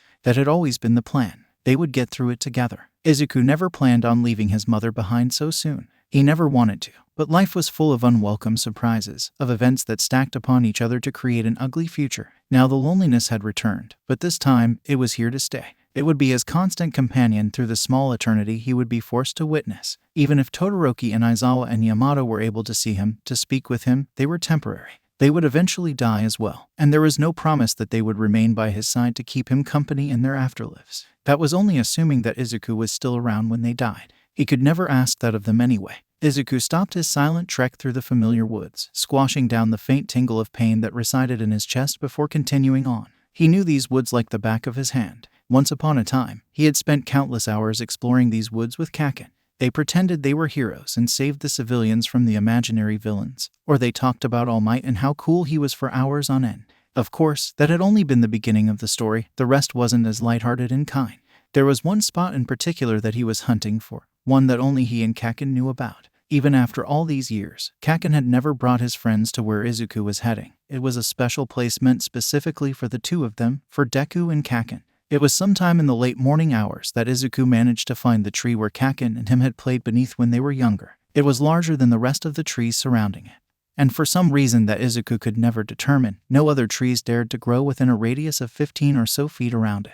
This was the spot where Izuku had promised to become Katsuki Bakugo's sidekick when they both became heroes. If that dream hadn't died when they were 5, it was certainly dead now. Literally. The scenery hadn't changed much over the past few years, maybe grew a little wilder, a little older. The tree itself had a few more initials carved into its bark than the last time he had seen it, while some names had been completely scratched out. If he hadn't been looking, he would have believed that no one had come to this spot in a very long time. But Izuku had always been observant, always seeing the little things that others would normally dismiss. He noticed his hero analysis for the future number 13, which he thought had been destroyed, resting against the base of the tree. He noticed the small picture frame that held an image of his grinning face beside it. He noticed that his full name, his real name, was the latest addition to the ones already carved within the bark, and in smaller handwriting, Deku was written beneath the familiar writing. Izuku knew at least one person was here since the last time Kaken and he had come together. A small smile crept up his lips, but there was little joy behind it. If you think you'll have a quirk in your next life, go take a swan dive off the roof. The smile vanished. If living nightmares did exist, that day would have been his worst one. He had left that morning, his mother too busy to wave him goodbye, but he still yelled another "I love you" and goodbye before he walked out the door. He didn't know if his mother had heard him. She was on the phone at the time, but he'd like to think she did. That morning, he said goodbye expecting to return later that night. She'd ask him about his day, and he'd tell her it was fine, leaving out the cruel words that were spat at him, the number of punches and kicks that had landed on his body. She'd be incredibly sad if he told her the truth, so he didn't. He'd then do his homework as his mother was making supper. If he had time, he'd even help her, and he'd try not to make too much of a mess. They'd eat and laugh, and his mother would complain about one of her co-workers that were always snotty and lazy. They'd talk about heroes, and Izuku would go on and on about how amazing their quirks were, and he'd never stop until they finished cleaning up. He would go to bed and then be forced to wake up and do it all over again. But that never happened, because Izuku Midoriya never made it back home that day. At first, school had been exactly like every other day. He sat quietly in his spot, sinking a little lower as to avoid unwanted attention, but he received it anyway. His teacher had called him out in front of the entire class because he put UA as one of the high schools he wished to attend. When Kaken heard that, he got angry. Kaken was always so angry back then. He had taken Izuku's hero analysis for the future number 13 and exploded it with a small burst of his nitroglycerin-based quirk before tossing it out the window, straight into a fountain where the koi fish had nibbled on the corners. He had been alone in homeroom with Kaken and a few of his followers. No one bothered to come to a quirkless boy's aid, especially when Katsuki Bakugo was the one messing with him. Izuku Midoriya wanted nothing more than to be alone in that moment, but Kaken had never been very good at listening. If you think you'll have a quirk in your next life, go take a swan dive off the roof. Kaken spat at him, all the venom in the world dripping from his words. Izuku had said nothing in reply. He couldn't even lift his eyes from the ground. He was terrified of his voice, of his words, of his quirk. They were all formed into a weapon to hurt him, and they were succeeding in every way possible. He flinched when those cruel words left Kaken's foul mouth, tears springing into his eyes, but he didn't let anyone but the floor see them. The words hurt more than if Kaken had blasted him in the face with his full power, but Izuku knew that they probably meant nothing. Unless they did. Kaken hated liars. Why would Kaken say something if he didn't mean every word? The rest had been a blur of tears as he trekked down to retrieve his notebook before it was utterly destroyed without any hope of being repaired. It was badly burnt, and the pages were soaked, but it might have been salvageable. If not, he had all of its contents memorized. He could just rewrite it all in another notebook. He was so caught up in examining the damage that he never noticed when two of Kaken's followers had come up behind him. They weren't smart, not in the least bit, but they always did what they thought Kaken would want most. Izuku didn't stand a chance. He shook off the memory before he went to a place he could no longer return from. He had already relived that final moment once. He didn't need a second time running around his head. What happened on that roof should stay on that roof. Izuku shoved his hands in the pockets of his shorts, gazing down at the memorabilia Kaken had probably left for him in a place they once called their hero HQ. 8 months ago, he had died in his middle school uniform, but over the last few months, he had learned that he could shape his appearance to some degree. It was mostly limited to his clothes as far as he was aware, but he had been too scared to test much else. He knew that if his emotions got the better of him, he'd appear as he had when he died, bloodied and broken. It was perhaps the reason why he was glad that his emotions were gradually numbing. What he really looked like when the illusion he wore fell scared him more than anything, to see what he had been reduced to. If he were able to sleep, he would have had nightmares. If he eventually felt nothing at all, he'd never have to see that gruesome sight again. He'd never have to relive that day over and over in a vicious, never-ending loop. It would be a tragic day. The day when the crybaby, over-emotional mess that was Izuku Midoriya felt absolutely nothing at all would be a tragic day that he would experience alone. It didn't matter if Todoroki, Aizawa, and Yamato were still alive at that point. If Izuku felt nothing, he doubted he'd care. He would abandon them just as he had done everyone else when he was still alive. They didn't know the Izuku he was when everyone could see what a pathetic excuse of a human he was. God, he didn't even fight back when. Izuku shook his head, his fingers tangling in his hair. He felt no pain at all, but it still helped to steady him. He wasn't going off the deep end quite yet. He still had a little bit of time left, he hoped. Izuku shoved it all down until he couldn't hear it anymore, until it stopped prickling at his mind. He might have been helping the numbing process along. But it didn't matter much at that moment. At that moment, Izuku didn't want to feel what that memory would bring with it. "Thank you, Kaken, for grabbing my notebook when I couldn't," he whispered as though someone could actually hear him, even if he screamed with all his might. Only 3 people that he knew could listen, and they were nowhere to be found. What a truly tragic and lonely day it was. If someone asked Aizawa if he regretted anything in his life, he would say nothing. He didn't regret his decision to become an underground hero, even if it meant that he didn't get to sleep as much as he wanted. When he expelled an entire class because he didn't think they were worthy of becoming heroes yet, he didn't feel particularly guilty. He certainly didn't lose sleep over it. When he and Hisashi entered a rather undefined and precarious relationship, Aizawa definitely didn't repent his decision. No, what Aizawa would come to regret the most would be his inability to protect his students. He saw potential for greatness in 1A, and some, without a doubt, were powerful, but that didn't mean they were prepared to fight villains. They were only first years. They were still going over the basics, the fundamentals. They hadn't learned how to fight against an enemy that wanted to kill them. The USJ incident, as the news would call it, would become Aizawa's greatest regret. Midoriya had returned by the time Aizawa woke up the next morning. The boy was sitting at the coffee table in the living room, his attention focused entirely on the pencil resting on top of the wood. His brow was furrowed in concentration as he slowly tried to wrap his fingers around the writing utensil. But it always slipped right through his skin. Aizawa didn't have to be a teacher to see the frustration frozen across Midoriya's face. "What are you doing, problem child?" Aizawa sighed, dropping his bag onto the dining room table before collapsing on the couch behind him. Fuyu and Luna, Aizawa had taken off that stupid Miss Fluffernugget collar before he left, were on either side of Midori, keeping a careful eye on the boy. He noticed that they had grown quite attached to the ghost. Well, Fuyu had. Luna still tried to claw his eyes out most of the time. "In the movies, you always see ghosts moving stuff around," he said as a way of explanation. His fingers traced the air around the pencil, but he never actually attempted to touch it again. "You know, picture frames, furniture, the whole stacking chairs on the dining room table thing. Don't do that. And I wanted to see if I concentrated hard enough, if I could touch things." Midoriya continued on as if Aizawa hadn't spoken at all. He hadn't even looked up since Aizawa returned home, too focused on what was right in front of him to be bothered by anything else. "It's not like anyone gave me the rundown of what to do after I died.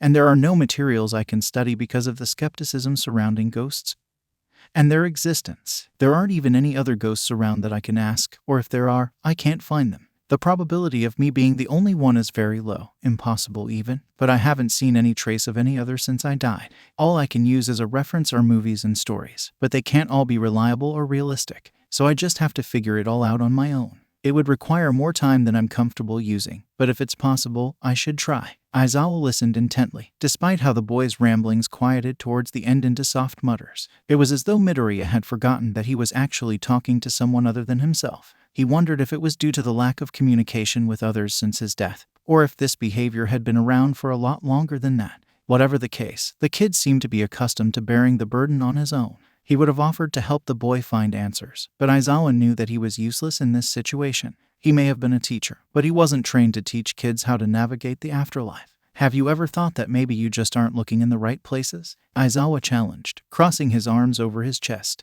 Midoriya shifted his head the slightest fraction but gave no other outward response to show that he was listening. Aizawa may not have been able to give him the answers he was searching for, but he might be able to give him a direction to go in.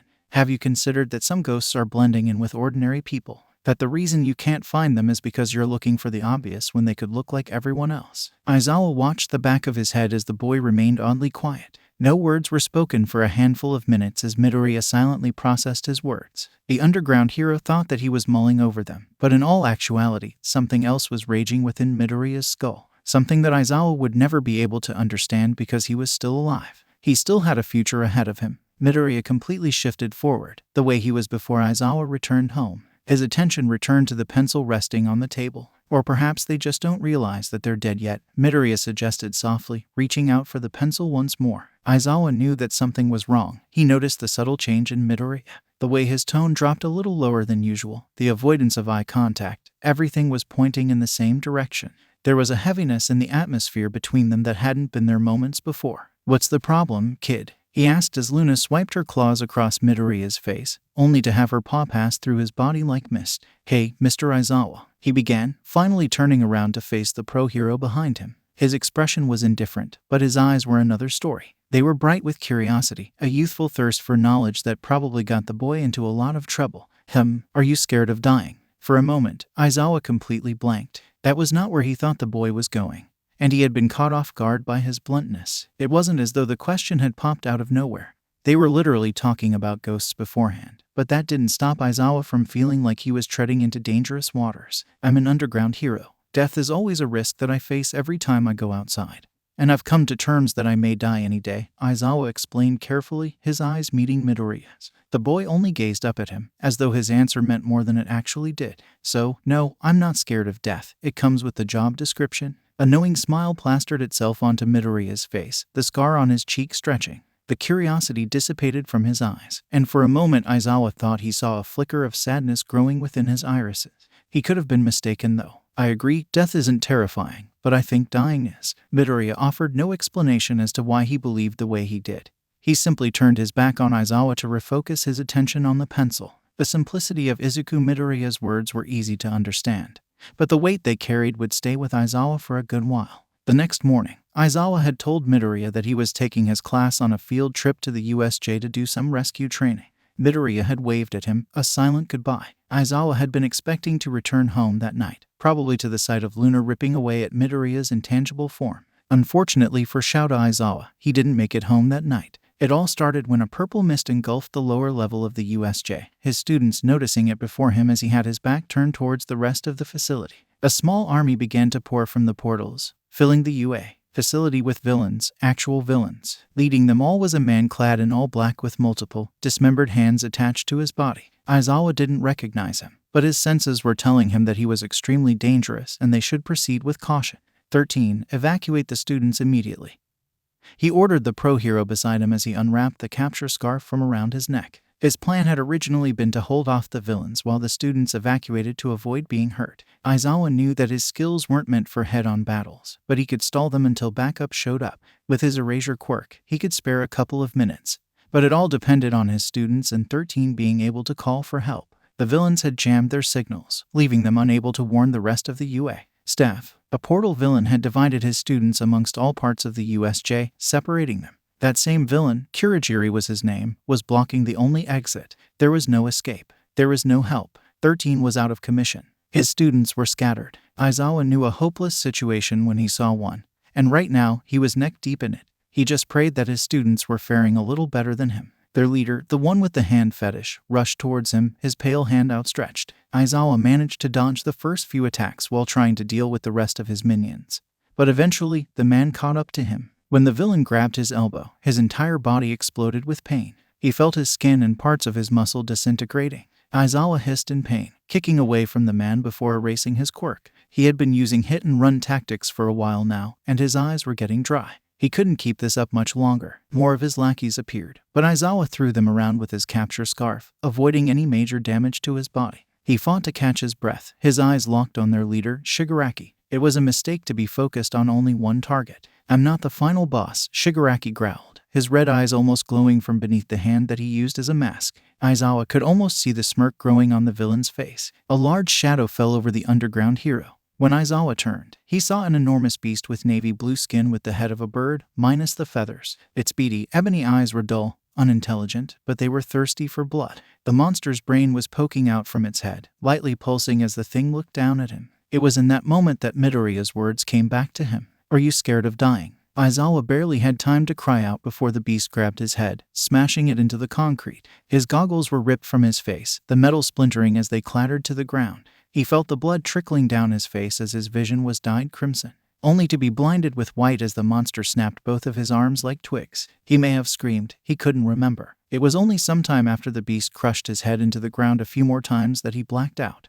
Death isn't terrifying, but I think dying is. Izuku wasn't scared. He wasn't scared when the news channel that Aizawa had turned on for him before he left for school erupted with images of the USJ drowning in chaos. He wasn't scared when they announced that the USJ had been attacked by a group calling themselves the League of Villains. He wasn't scared when they said that there had only been 3 major injuries, and they were only to the pro heroes on scene. He wasn't scared when Yamato left a voice message on the home phone to tell him that Aizawa had been seriously hurt. No, Izuku wasn't scared at all. Izuku had been afraid before, but what he was feeling now was not fear. It was something else, something a little more twisted and cold and empty than fear. It was like a deathly calm had settled over him, one that blanketed the raging emotions that seemed so willing to burst forward. He tried to reach his hand out, to touch the emotions lingering below the surface, but they only sunk further down to a place he didn't think he could come back from. They had done so countless times before, but something felt different about this time. He had the feeling that they wouldn't come back so easily this time around. Slowly, as though he was in some sort of trance, Izuku made his way to the UA infirmary where Aizawa was being treated by Recovery Girl. If it had been any other time, under some other circumstances, Izuku might have been excited to be within the gates of the #1 hero school in the whole nation of Japan.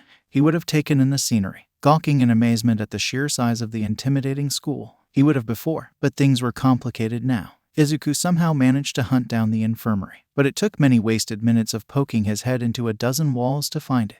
Aizawa was lying on a bed, covered head to toe in bandages like some sort of mummy. Both of his arms were wrapped in thick casts. Izuku couldn't see the extent of the damage through the bandages, but they spoke for themselves. The villains had mercilessly crushed Eraserhead. Even his eyes were wrapped in the white cloth. Izuku wondered if that meant that his quirk would be impaired. "Hey, Aizawa." Izuku cocked his head, searching for any sign of a reaction, but it would appear that the underground hero was unconscious. "Is your answer still the same now?" It was sort of unfair of him to ask such an important question when the one who would answer wasn't able to. "One of Aizawa's students, but he's not even wearing a uniform." An unfamiliar voice echoed from behind Izuku. "How'd a little pipsqueak like you even get in the infirmary?" Izuku didn't think he'd overwhirled around so fast in his life. It couldn't have been that another person was able to see him. Why were people that were suddenly able to see and hear him popping up out of nowhere? It was just his luck that he was seen after breaking into the UA campus immediately after a villain attack. How was he going to explain this? Standing a few feet away from him, with their arms crossed against their chest, was a woman he had never seen before. She was dressed like a pro hero in a black, skin-tight, sleeveless suit with a white cape hanging from her shoulders and a red skirt clipped around her waist. Her dark hair was pinned in a half-up and half-down style that vaguely reminded him of his mother. She was obviously older than Izuku, probably closer to Aizawa in age than himself. Her eyes bore into his as Izuku's jaw dropped. She looked like a hero, but he had never seen her face before. When his eyes met hers in a blinding panic, she looked slightly taken aback. "Huh," she breathed, her brow furrowing in confusion. "Huh, huh," the woman nearly screamed, backing away with wide eyes. "You can see me." Izuku blanched, his jaw hanging open as he pointed at himself. I think I should be asking that question," he whispered, examining the woman head to toe. She didn't seem any different from any other person he'd see on the streets. Sure, she had the appearance of a hero, but she looked completely ordinary, alive. The woman seemed to be doing the same, looking him over as though he was some sort of alien that popped out of someone's chest. The growing horror on her face calmed Izuku a bit. If she was dead like he thought she was, to see another ghost in front of you, one that was half your age, was probably a terrifying feat. She must have come to the same conclusion that he did in that moment. There were 2 dead people in UA's infirmary. "I'm Izuku Midoriya," he stated, meeting the woman's eyes once more. Nana Shimura. As a former pro-hero, Nana Shimura knew that not everyone could be saved. There would always be people that the heroes couldn't get to in time. It was the unfortunate, frustrating fine print that came with being a hero, one that all new heroes seemed to skim over in the beginning. No one ever wanted to believe that people still died early in a world brimming with heroes and extraordinary powers. But sometimes the unimaginable happens. Sometimes heroes weren't enough to save everyone. Nana knew this fact. She's known it for years. But with the rising of the symbol of peace, there seemed to be a steady decline of those cruel events. She had failed to rescue people during her time as a hero. She recalled all the times she had been forced to bear witness to the horrific aftermath of countless battles and tragedies. She had seen their mangled bodies amongst the rubble and bore witness to their families shattering once they heard the news. Nana was only given the statistics of her failures after the raging storm ended. She wasn't brave enough to look into the details of those she failed to protect. She never learned their names or engraved their faces into her mind. But she was well aware that just because she didn't know them, it didn't make their deaths any less real. As she sat across from the green-haired teenager, she had that same pit of fear and dread collecting in her stomach like she used to get each time the police informed her of those casualties. Nana had died fairly young, barely 30 years old, but the boy in front of her was easily half her age. He didn't even look like he had entered high school yet, but his body was doused in ragged scar tissue that marred his skin, and there was a weight on his shoulders that didn't belong to a mere child. He was only a teenager, and he had died. No one had been able to save him. Nana had to wonder whether the boy was one who had died during a villain attack or if he was someone who no one knew needed saving. "So I'm the first ghost you've seen since." Nana let her voice trail off, more for her sake than Izuku's. She wasn't ignorant enough to believe that children never died, but that particular truth was easier to swallow when she wasn't looking directly at the ghost of a teenage boy. Izuku scratched the scar stretching along his cheek, a thoughtful spark igniting in his eyes. "At the very least, you're the first one I've interacted with," he murmured, his brow furrowing a fraction. A sigh escaped his lips as he leaned back onto his hands from where he was sitting. "I guess Aizawa was actually right. Ghosts really do blend into society." The former pro-hero bit the inside of her cheek, her lips pursing in confusion. Something resembling disappointment had flooded the boy's tone, almost like a kid who had lost a bet. "How do you know Aizawa if you weren't one of his students?" she questioned gently, as though she was overstepping somehow. "I'm haunting his apartment." Nana blinked slowly, not quite comprehending his blunt words. "Is there a reason for you to do that?" The boy hummed softly to himself, contemplatively. "I mean, he moved into my old apartment, and I had nothing better to do with my time," he mused, his eyes tracing careful circles in the ceiling. "Though, now that I think about it, it's more like I'm inhabiting his apartment with his permission rather than simply haunting him." "You're saying that he knows her there?" she asked, her hands clenching into fists across her chest. Izuku nodded, hesitantly. "I'm not sure how yet, but there are a few living people that can still see me," he admitted, his gaze finally returning to meet Nana's. "I've only met 3 so far, including Aizawa, but they can talk to me." It almost sounded like something from a movie, like it was too good to be true. For decades, Nana had been dead, and never once had she been able to communicate with anyone. She had been alone, only able to watch over those she once cared for while they slowly moved on without her. She had been overjoyed to see her successor grow and learn and become the symbol of peace. He had defeated their greatest enemy, barely escaping with his life, but she had never been prouder of Toshinori. He had succeeded where she had only failed. But she was never able to convey how content she was to see him grow into the man he was today because he couldn't hear her. Nana tried, every single day for weeks, but soon she realized that it was futile. She convinced herself that it had stopped bothering her a while ago. Even if she couldn't tell him herself, she would always stick around in the shadows and support him. Toshinori would just never know. "Miss Shimura, are you all right?" She absent-mindedly nodded, still lost in her thoughts. "Of course, pipsqueak," she reassured, shaking off the wanton envy burrowing in her chest.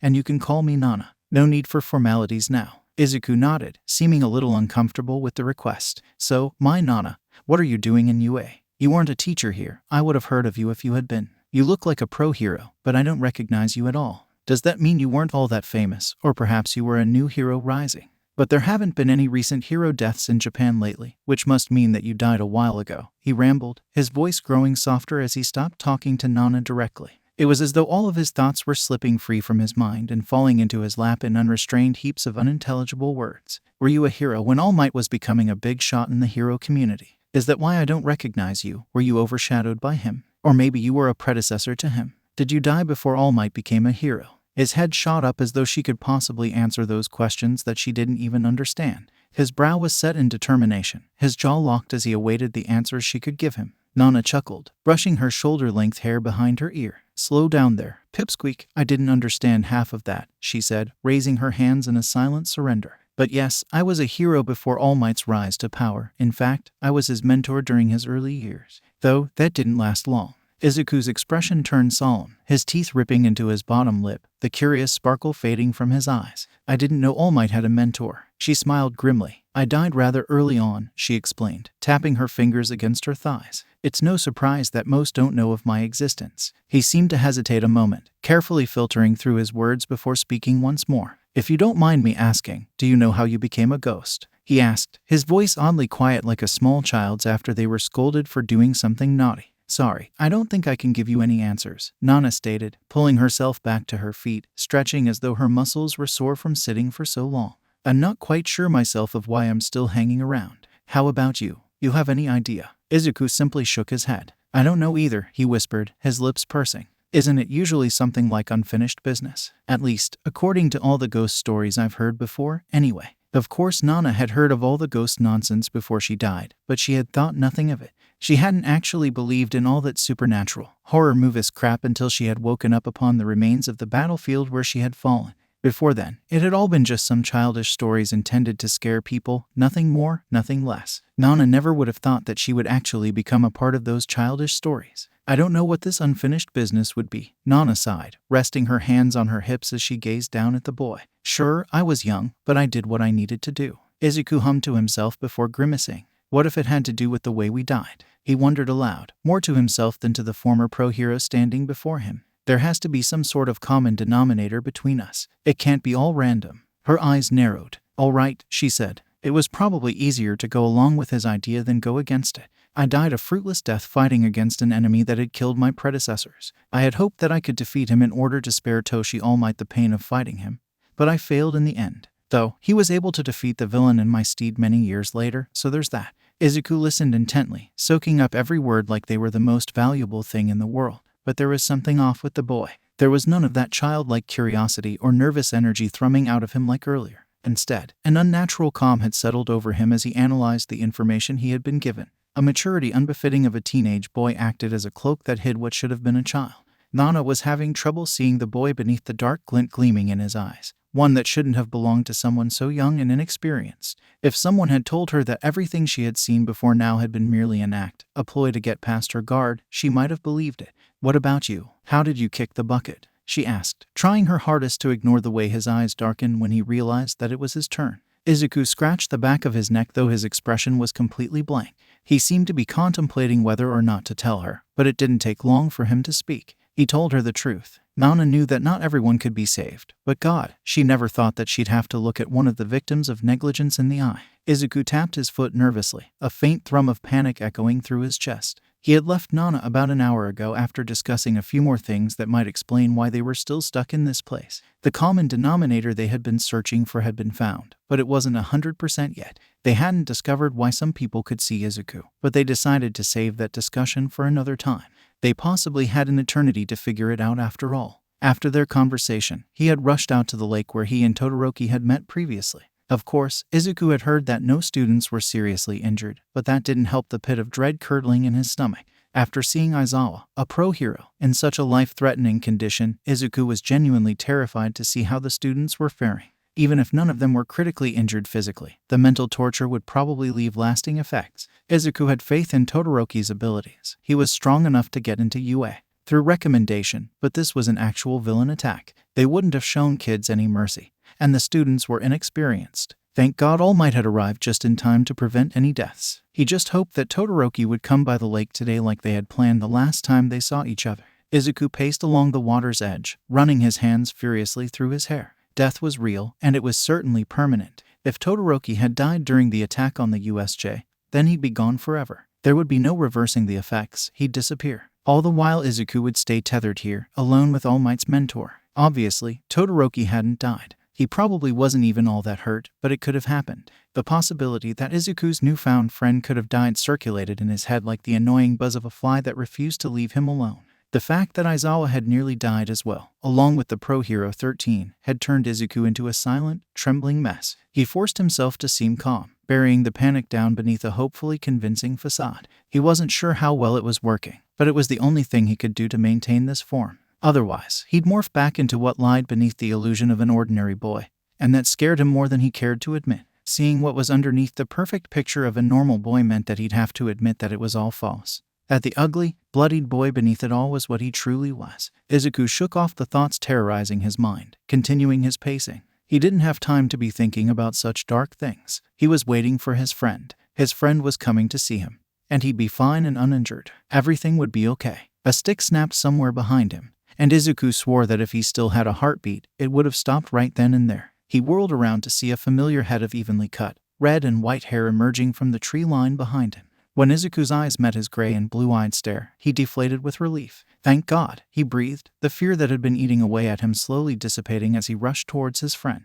Are you all right, Todoroki? I heard what happened. It's all over the news. Are you hurt anywhere? Todoroki sighed, offering a small nod. I'm fine, Deku, he reassured, shoving his hands in his pockets. He was in his uniform, but Izuku could see the small cuts that sliced along his skin. It's just a few scratches, nothing to worry about. Yeah, but you were attacked by villains inside a school facility. Even if you weren't hurt, it must have been scary, Izuku protested, his eyes roaming over Todoroki in search of any injuries that he might have been hiding. The boy's gaze dropped down to the space separating them, a troubled glimmer flashing in his heterochromia eyes. You must be getting a lot of backlash, he murmured, his bangs falling forward to hide his eyes. Izuku pursed his lips. The media are swarming all over it, he answered, seriously. It's not every day this League of Villains infiltrate the top hero school in the nation and nearly kill 2 pros. It's not looking good at the moment. Todoroki sighed heavily. The League of Villains brought a small army of small fry villains to take care of my classmates and I while the bigger players fought the teachers. They had this monster they brought with them, thinking it could defeat All Might, he said, his voice unbelievably tired.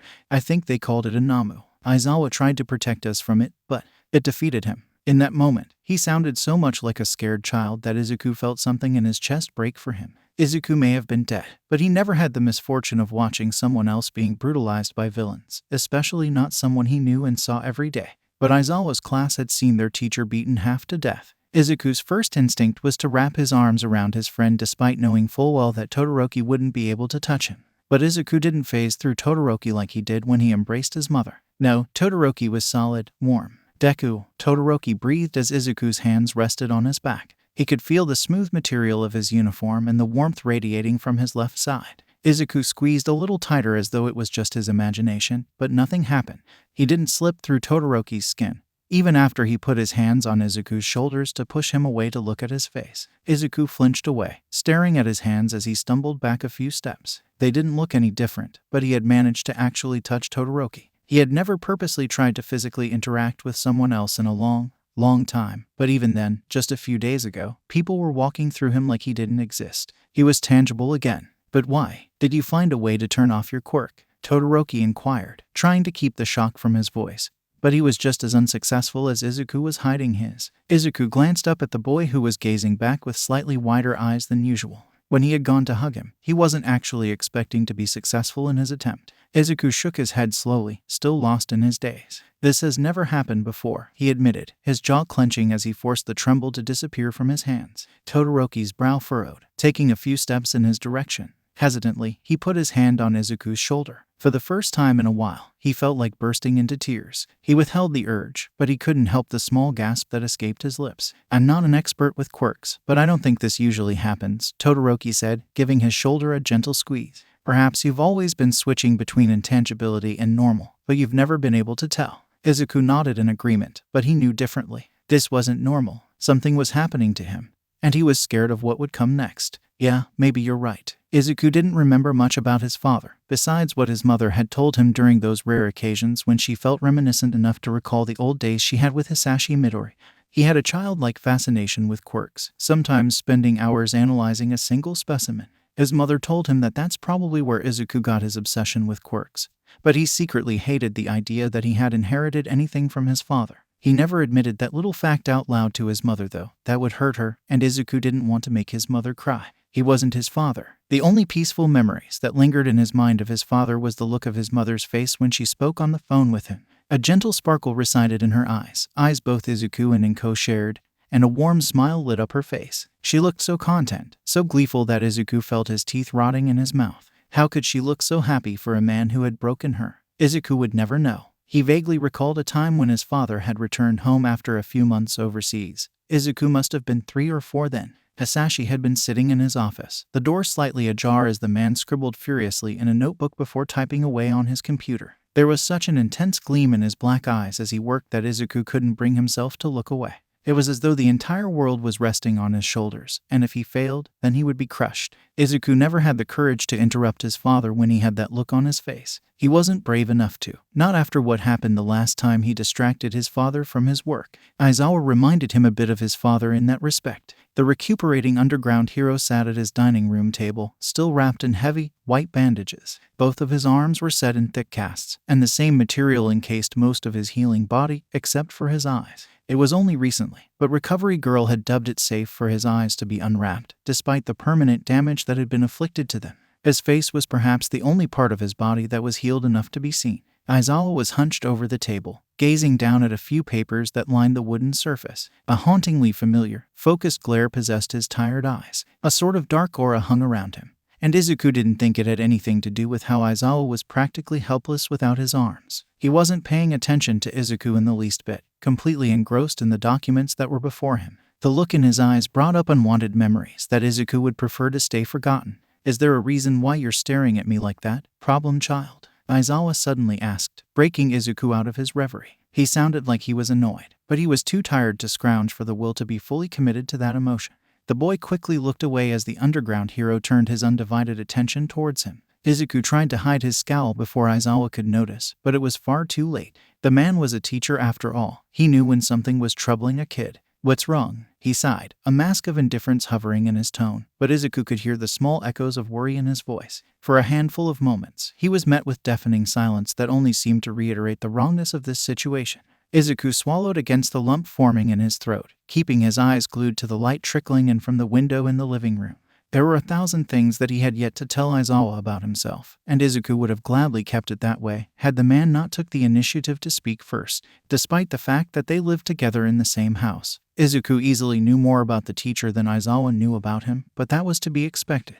Izuku valued his secrets, took them to the grave. "Literally, he just reminded me of someone I used to know is all," he responded softly, wrapping his arms around his knees as he rested on Aizawa's sofa. The memories flooded back in, bringing with them old scars and wounds that he had tried his hardest to forget. "Why do I feel like that was an insult?" Aizawa muttered beneath his breath. Izuku hummed, slowly turning back so he could meet Aizawa's gaze from across the room. "I suppose it could be. He certainly wasn't a good person," he mused, his voice quiet as though if he spoke too loudly it would summon his father to his side. "That would definitely be the cherry on the top of this whole nightmare. I meant that you look like the rest of the world is depending on you to save it, and it would crumble into pieces if you fail." Aizawa huffed a loud breath. "I'm a teacher. I have 20 students depending on me and other heroes who trust me," he corrected, suddenly aging another 10 years within 2 seconds. It seemed like just the mere mention of his students exhausted the unfortunate hero. "If I failed them, the world might as well crumble." Izuku stared at him, his green eyes unblinking and oddly blank as he rested his cheek on his knees. Izuku wanted to warn Aizawa, to tell him that even if he would die one day, his little world would continue on without him. Eventually, he, too, would be left behind, locked away in a pretty box 6 feet below their feet. It was inevitable, and the world was cruel. "I wonder if I was wrong," Izuku breathed instead, tilting his head so his chin rested on his kneecaps. "Maybe you aren't like him at all." Aizawa stared at the boy in a moment of tense silence. There was a heaviness in the atmosphere that hadn't existed a few minutes prior, one that the underground hero was all too familiar with. He often felt the same tenseness when dealing with victims of abuse during his job. It was a common occurrence, one that he hoped he never became used to. The man's eyes narrowed slightly, a wariness growing in his chest. "Is that a good thing?" The boy chuckled joyously, slowly rising to his feet with a small grin plastered on his freckled face. Izuku wasn't sure why he was smiling. He wasn't happy. If anything, he felt like he was being ripped apart from the inside out by the cloud of pain that echoed throughout his body. Yet, for some reason that was far beyond his own comprehension, That crooked smile still forced its way onto his face. My father was a very intelligent man, Izuku stated, a strange jingle coating his voice. But if you were anything like him, your students would have died at the USJ, and that isn't an exaggeration. Aizawa blinked slowly, not an ounce of emotion crossing his face, not that Izuku could see anything beneath the bandages anyway. Do I even want to know what that means, problem child? He asked, a small sigh leaving his lips. Izuku shrugged. You care about your kids, which means that you won't ever let them down in the end, he said, his eyes drifting around the room, anywhere but at Aizawa. You'd rather be smashed half to death by a Namu than let them get hurt. That probably means more to them than you could ever imagine. Izuku hadn't been at the USJ during the time of the attack. He had been sitting right here, unable to do anything but listen as the news reporter announced what had occurred. When Yamada had left a voice message, Izuku had immediately rushed over, but there was nothing he could do but observe. Once again, the people around him were hurting, but he couldn't comfort them the way they needed. He was useless. You're one strange kid, you know that, right? A laugh burst from Izuku's lips, short but not fake. I get that a lot. Aizawa grumbled something incoherent that Izuku couldn't decipher. Izuku suppressed another dry chuckle before glancing at the clock hanging on the wall of the living room. It was almost time. He and Todoroki had been meeting as often as they were able to since the attack at the USJ. Whether if that was because they were growing closer as friends or if it calmed Izuku's nerves to see Todoroki alive and breathing, he wasn't so sure. Whatever the reason, the last few days were filled with hours sitting beneath a tree near the lakeside, talking to a certain boy about everything and nothing. I should get going, he murmured to himself, starting towards the door as though he was normal, as though he could actually use it. I'll be back later, Aizawa. Have fun with your paperwork. Aizawa grunted in response. Before Izuku phased through the door, he paused. His teeth gnawed at his bottom lip as he looked back over his shoulder at the man wrapped in bandages. Thank you for listening, Aizawa. There was a beat of silence. Get going, problem child, he grumbled. But there was no bite in his words or voice. Shadow rubbed the bruises forming on his stomach from training, letting out a hiss as he prodded a particularly tender one. Ever since the USJ incident a few days ago, his father had been hounding him more than ever about getting stronger, especially since Endeavor suspected that All Might was growing weaker with each passing day. His father didn't even allow him to rest after being attacked by villains. Instead, Endeavor only criticized UA's inability to defend against some villain wannabes. Every day, for hours at a time, he would force Shadow into the training room, and they'd fight until Shadow couldn't even stand anymore. A deep ache had settled in his muscles, making his movements stiff and painful. It didn't help that the bruises cried out at even the thought of moving, but Shadow had to meet Deku today. He had promised the boy he would be at the lake at 3. He wasn't one to break his promises. Deku was waiting for him by the lakeside like he always was when Shadow arrived. He had to wonder how long the boy was there, or if he always stayed in that spot, just as he had resided by the railing on that overpass for a month straight. No matter how early Shadow showed up, Deku always seemed to be there, waiting for his arrival with a bright smile that infected his green eyes with a matching glow. This time shouldn't have been any different, but it was. As Shadow approached him, Deku grinned, waving in a silent greeting, but Shadow knew something was wrong. He felt it in his gut. Though Deku was smiling, his eyes were carefully blank, dull. Hey, Todoroki, Deku chirped with false cheerfulness dripping from his tone. Shadow couldn't help the faint worry that bloomed in his chest as Deku's mask of joy only strengthened as he lowered himself beside the boy with a small groan.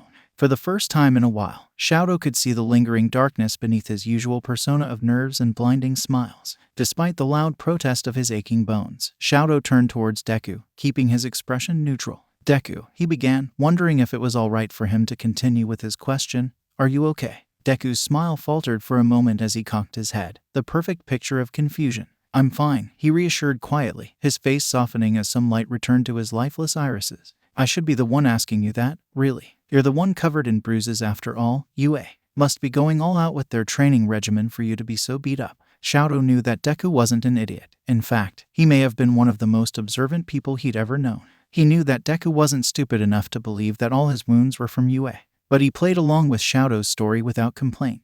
Though, Shadow never missed the way that he scratched the back of his neck as he verbally brushed off the injuries as a result of Shadow's rigorous training he had to complete at school. He had learned that it was one of Deku's tells when he was lying. Shadow tried not to flinch away when Deku's freezing fingertips ghosted across a blossom of black and blue that had already formed on his jawline as a result of this morning's session with his father. Shadow succeeded, but Deku noticed the uncomfortable aura emanating from him and quickly yanked his hand away. Ever since Deku figured out that he could finally touch people, or at the very least Shadow, he had been taking his fill of human contact. Shadow couldn't exactly blame the boy. With his intangibility quirk, it must have deprived him of things that other, normal children would receive. If Deku hadn't been able to touch anything or anyone since his quirk manifested, he must have been so lonely growing up. Shadow swallowed the lump of regret forming in his throat, dropping his gaze to the grass between them. He paused, only for a moment, before coming to a final decision. These weren't from UA. There was a tense moment of silence that permeated between the two boys, choking away what falsehood of happiness Deku had been wearing.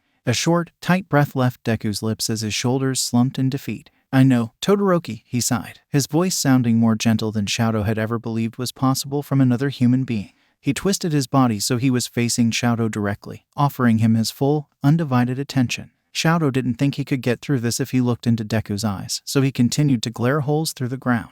His hands clenched into fists, his muscles burning at the slightest bit of tension. "My father is Endeavor." His voice came out strangled as though by admitting it out loud was the worst sort of torture one could inflict upon him.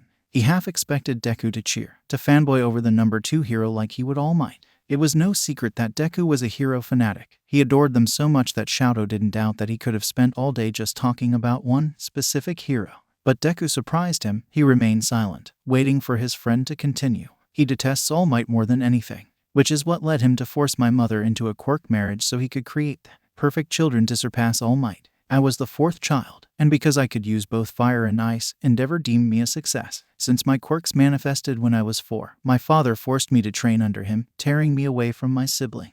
He never allowed me to associate myself with them. They were his failures after all. He would force me to fight him for hours at a time, only stopping when my mother intervened or I couldn't move anymore. Every day for years, I would be subjected to his punches and fire. I wasn't allowed to be a failure. And if he ever thought I was, he'd..." Shadow's voice trailed off, but he didn't need to finish for Deku to know what he was going to say. It was obvious in the way his body trembled and how his nails dug into his palms. Neither of them bothered to break the heavy silence that clung to them, not until Shadow had worked up the courage to continue. "He drove my mother insane," he huffed, his voice a little more composed than before, but not by much. He still felt fragile, like at any moment he would shatter into a million jagged shards. His hand rose unconsciously to his face, covering the scar encircling his left eye. She hated him so much that she couldn't stand looking at my left side anymore. She took a kettle of boiling water and poured it on my face. Then Endeavor sent her away to some mental hospital. I haven't seen her since. Shadow didn't register the pain of his fingers digging into his scar tissue until Deku gently grabbed his wrists, pulling them away from his face. Still, Shadow could not work up the courage to look his friend in the eye. "Todoroki, I'm sorry for dumping this all on you when you aren't involved. Todoroki, I know you love heroes so you probably wouldn't understand." Suddenly Deku's hands released Shadow's wrists, instead cupping his face as he forced him to meet his emerald gaze. The boy's expression was uncharacteristically blank, but Shadow noticed the small pinch between his brows. His voice froze in his throat, unable to say anything while caught in Deku's intense stare. A smile erupted across his face, one brighter and more genuine than Shadow had ever witnessed. It seemed almost unnatural given the situation they were in, but somehow it comforted Shadow's racing mind. "Thank you for trusting me enough to tell me," he whispered softly, his hands freezing against Shadow's skin. Yet, he didn't dare pull away. Not when there was a knowing glimmer in Deku's eyes. "I know how hard it is to admit something like this, especially when you don't think anyone will believe you." Shadow's lips parted in surprise as Deku's smile only seemed to grow. For the first time, Shadow was unable to read what may lie beneath it, too blinded by the sheer innocence he radiated as naturally as the sun did heat. He had to wonder if there really was no ulterior emotion behind that smile, or if this was the first time that Deku had really tried, to hide it. If so, Deku was successful. "Why, you believe me?" Shadow gasped, stuttering as his eyes widened. "Of course," Deku stated without hesitation. "I trust you too." Shadow didn't know how tense he was until he felt himself relax. "Besides," Deku continued, his hands falling away from Shadow's face as he sat back a ways, "I have experience with fathers who pretend to be picture perfect." Despite the weight his words held, the implications, Deku's expression didn't change, not even a fraction. He couldn't help but look at the scars dusting Deku's skin in a new light. Shadow didn't want to imagine that it was his father that gave Deku those sort of wounds. But from what the boy was implying, "Did your dad hurt you too?" Deku frowned, his expression contemplative. His forearms rested on his thighs as his gaze rose to the sky, biting his lip in thought. "Sometimes. He was never really around to hit me that much. He waited until my mom wasn't home to do anything. And then he would blame the bruises as me being a clumsy kid. I was too scared to tell my mom any different, so she never knew," he explained, his voice deathly calm as though he was talking about the weather or some TV show. His expression remained passive, and that scared Shadow more than if Deku had exploded with rage. He had never seen Deku angry, but Shadow had never seen him so aloof either. It especially got worse when I turned 4, and my doctor informed me that I was probably quirkless. Deku laughed, a bitter note hanging off each syllable. Man, he really didn't like the idea of having a useless son. He was pissed. Shadow shook his head in confusion. Quirkless. His eyes darted towards the water, his lips pursing. I was a late bloomer. The whole intangibility thing didn't start until 8 months ago now, he muttered, his fingers twitching as they hung over his knees. Shadow had never heard of late bloomers before when it came to quirks. He'd been told his entire life that there was only a small window after you turned 4 to see whether you'd have a quirk or not. Though, just because he had never heard of it before, didn't mean it wasn't real, and there was no way Deku could possibly be lying to him. Not that my father exactly stuck around to see much. It was shortly after I turned 4 that my father left. But for the first few years after, he'd return home occasionally. It wasn't long before his visits ceased completely, and all contact between us was severed. My mom always said that he was busy working overseas, but it wasn't hard to find out she was lying. Deku murmured, the breeze coming off the lake lightly rustling his green curls. Something dark flashed across his eyes, but Shadow just thought that in that moment, Deku looked horribly sad. She never figured out that I knew the truth about my father, or that he was an abusive jerk. I never had the guts to tell her, to shatter her illusion of a perfect family. Shadow tried to choke back the question that had been hovering on the tip of his tongue since Deku began telling him his story. But it was so difficult, especially when his friend looked like he should be crying. No tears glistened in his eyes, however.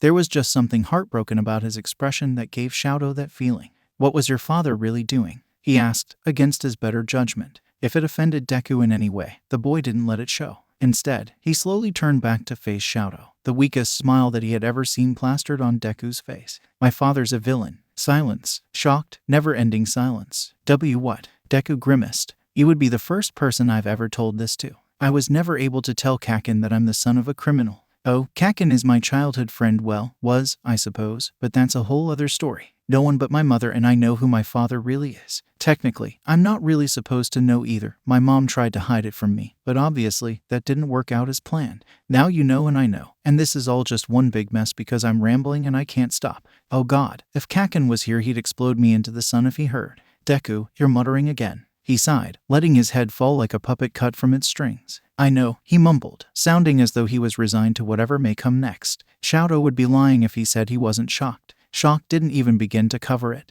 He just learned that the boy before him, the one that possessed a childlike innocence and fascination, was the son of a villain. It was strange, and if Shadow thought too hard about it, he was sure his head would explode. Yet, despite how Deku was probably thinking he would react, Shadow didn't feel as though much had changed. He would be the first to know that children do not have to be like their parents. After all, that was something Shadow was trying to prove every day of his life. Thank you too, Deku, for trusting me enough to tell me about your dad, he said, a small smile quirking at the corners of his lips. Deku blinked, his head shooting up. His eyes resembled a deer in headlights, but his expression quickly morphed into a gentle grin. I guess we both have pretty crappy fathers, huh? I don't think that's supposed to be a good thing. No, definitely not. Katsuki wasn't an idiot. He may have been young, only 4 years old, but he knew things even his parents didn't know. He doubted even Auntie and Co. was aware of it either. It filled him with a strange sense of pride when he realized this fact, but it also set about an almost unwelcome wave of concern in the young boy. Why was he the only one who noticed that Deku's old man was bullying his son? Were all adults blind, or were they just plain stupid? How could they not see the way Deku acted whenever his old man returned home from overseas? Of course, Deku had always been a crybaby, so maybe it wasn't as obvious to people who knew how emotional that stupid broccoli wannabe was, but seriously, you had to be an idiot to not see anything was off. No one but him seemed to notice how whenever Deku's dad came back, Deku suddenly had dozens of bruises mottling his skin, more than what Katsuki remembered his friend getting from when they played together. Even if none of the adults could tell anything was wrong with Deku, shouldn't they have seen that creepy look Hisashi had in his eyes? Katsuki never liked the man. He always made him feel strange, like how he felt moments before the old hag scolded him. Katsuki didn't like liars, and he was sure that Deku's old man was the biggest one yet. He once asked his friend about it, but Deku would only shrug, saying that it was his fault. He interrupted his father while he was working. His father got angry. It was all Deku's fault. He wanted to tell Deku that that was the stupidest thing he'd ever heard, but something prevented him from saying so. It was just something in his friend's eyes that froze the words in his throat. Deku was a crybaby, but never once had Katsuki seen that expression on the boy. Katsuki never asked many questions after that. He was almost glad when his parents told him that Hisashi Midoriya wasn't coming home anymore. He knew Deku secretly was too. Katsuki wasn't sure why the memories of that time erupted so suddenly in his mind. It certainly wasn't the first time that stupid nerd had invaded his thoughts in the past 8 months, but it was definitely abnormal. Katsuki didn't want to remember Deku's piece of trash old man, certainly not now while he was still in class. He didn't want to waste his precious break time recalling anything about that bastard. He was almost thankful when his vision filled with familiar, spiky red hair and matching eyes. Almost. He was only tolerating shitty hair's presence because he was the only one in all of class 1 that Katsuki could handle. That and shitty hair wasn't entirely useless. He had proved that during the USJ incident when they fought side by side against the villains. "Hey Bakubro," Kirishima greeted, a stupid grin illuminating his face as he approached Katsuki's desk. He really detested that nickname, but he would let it slide for now. Katsuki tissed in response, but the moron in front of him didn't even seem to acknowledge the violent aura permeating from around the blonde. That or Kirishima was too much of a dense airhead to notice it in the first place. Either answer worked in Katsuki's favor. "What do you want, shitty hair?" he growled, crossing his arms over his chest. Kirishima pouted, patting the crimson spikes that he called hair. "My hair's not shitty," he mumbled, the same response he gave each time Katsuki called him that. There was no hurt in his voice. Kirishima wasn't so sensitive that a few petty insults could bring him down. "Anyway, the Baku squad and I, the what? We're planning on hanging out after school if you were interested," he finished, completely ignoring Katsuki's interruption as though it never happened. Small explosions sparked in his hands as his eyebrow twitched in annoyance. "Why would I want to hang out with you shitty extras?" Katsuki huffed, glaring up at his classmate with no real force behind it. "I have better things to do." Kirishima cocked his head like a confused puppy. "Come on, Bakubro, it'll be so fun." Katsuki audibly cracked his knuckles, a quiet warning that if he continued to annoy him, he'd start blowing things to pieces. "I told you, moron, I have plans already," he hissed, leaning back in his chair. The redhead's lips tugged into a thoughtful frown, his eyes genuinely curious. "Really? What sort of plans?" Images of a woman with painfully familiar green hair infiltrated Katsuki's mind. He remembered a time when her smile was so inhumanly bright, a time when her only son mirrored that smile with such accuracy that it terrified him sometimes. The last time he saw the woman, she had not been smiling, not the way she used to. It was weak, pathetic even, but she tried. He shook off the waves of pain before they could touch him. "An old family friend is visiting," he muttered, looking away to avoid seeing the shock igniting on Kirishima's face. "You have friends outside of UA?" Ashido, probably a member of this Baku squad that Kirishima mentioned earlier, gasped, her yellow and black eyes widening in mock surprise. "What are they like? Are they cute? Did you hang out a lot?" Suddenly, it seemed as though the whole room was looking in his direction. Not that Katsuki particularly cared about the whole lot of extras. He glared at the pink-skinned girl, a side effect of her acid quirk, explosions popping from his palms as he raised them threateningly. "Of course I have friends, dumbass," Katsuki growled, sounding more like a feral animal than a 16-year-old boy. Ashido clapped excitedly, a maniacal grin tilting her lips upward. "And it's none of your goddamn business." "Aw, come on, Bakugo. Just one friend, please," Ashido begged, leaning over his desk with her hands firmly planted on top. She was practically jumping up and down, buzzing with glee. It was almost too much for Katsuki to bear. If Kirishima hadn't pulled her away, Katsuki was sure he would have blown her into tiny, pink pieces. "We never get to hear anything about you from before UA, so just tell us about one friend, and we'll leave you alone about it. Promise." She held out her pinky, but Katsuki just batted it away. He sighed heavily, not wanting to give in, but the promise of them leaving him alone was far too good to pass up. "Fine," he breathed, "but just one." Ashido cheered and Kirishima seemed to share her excitement, just at a much subtler level. Kaminari and Shiro, two other idiots that hung around Katsuki a lot more than he would have preferred, came up to his desk, interested to hear whatever he had to say. Katsuki was well aware that most of the class was listening in too. As he gazed up at the ceiling, a dozen faces flickered through his mind from his middle and elementary school days. He mostly maintained the same friends throughout his entire life, until now, his first year of high school. Some moved away or went to a different middle school. Others had a fallout and Katsuki never saw or heard from them again. But there was one person that kept coming back to his mind, over and over again. Of course, it was that stupid Deku. He had always been around, always smiling, always cheering him on. No matter how many times Katsuki tried to scare him away, he would eventually return to his side once again, until Katsuki pushed him away. And Deku never came back. "I had a childhood friend. Our moms knew each other from high school or whatever, so it was only natural that they would force us to be friends from birth," Katsuki explained, his fingers tapping against his desk impatiently. He really didn't want to talk about Deku.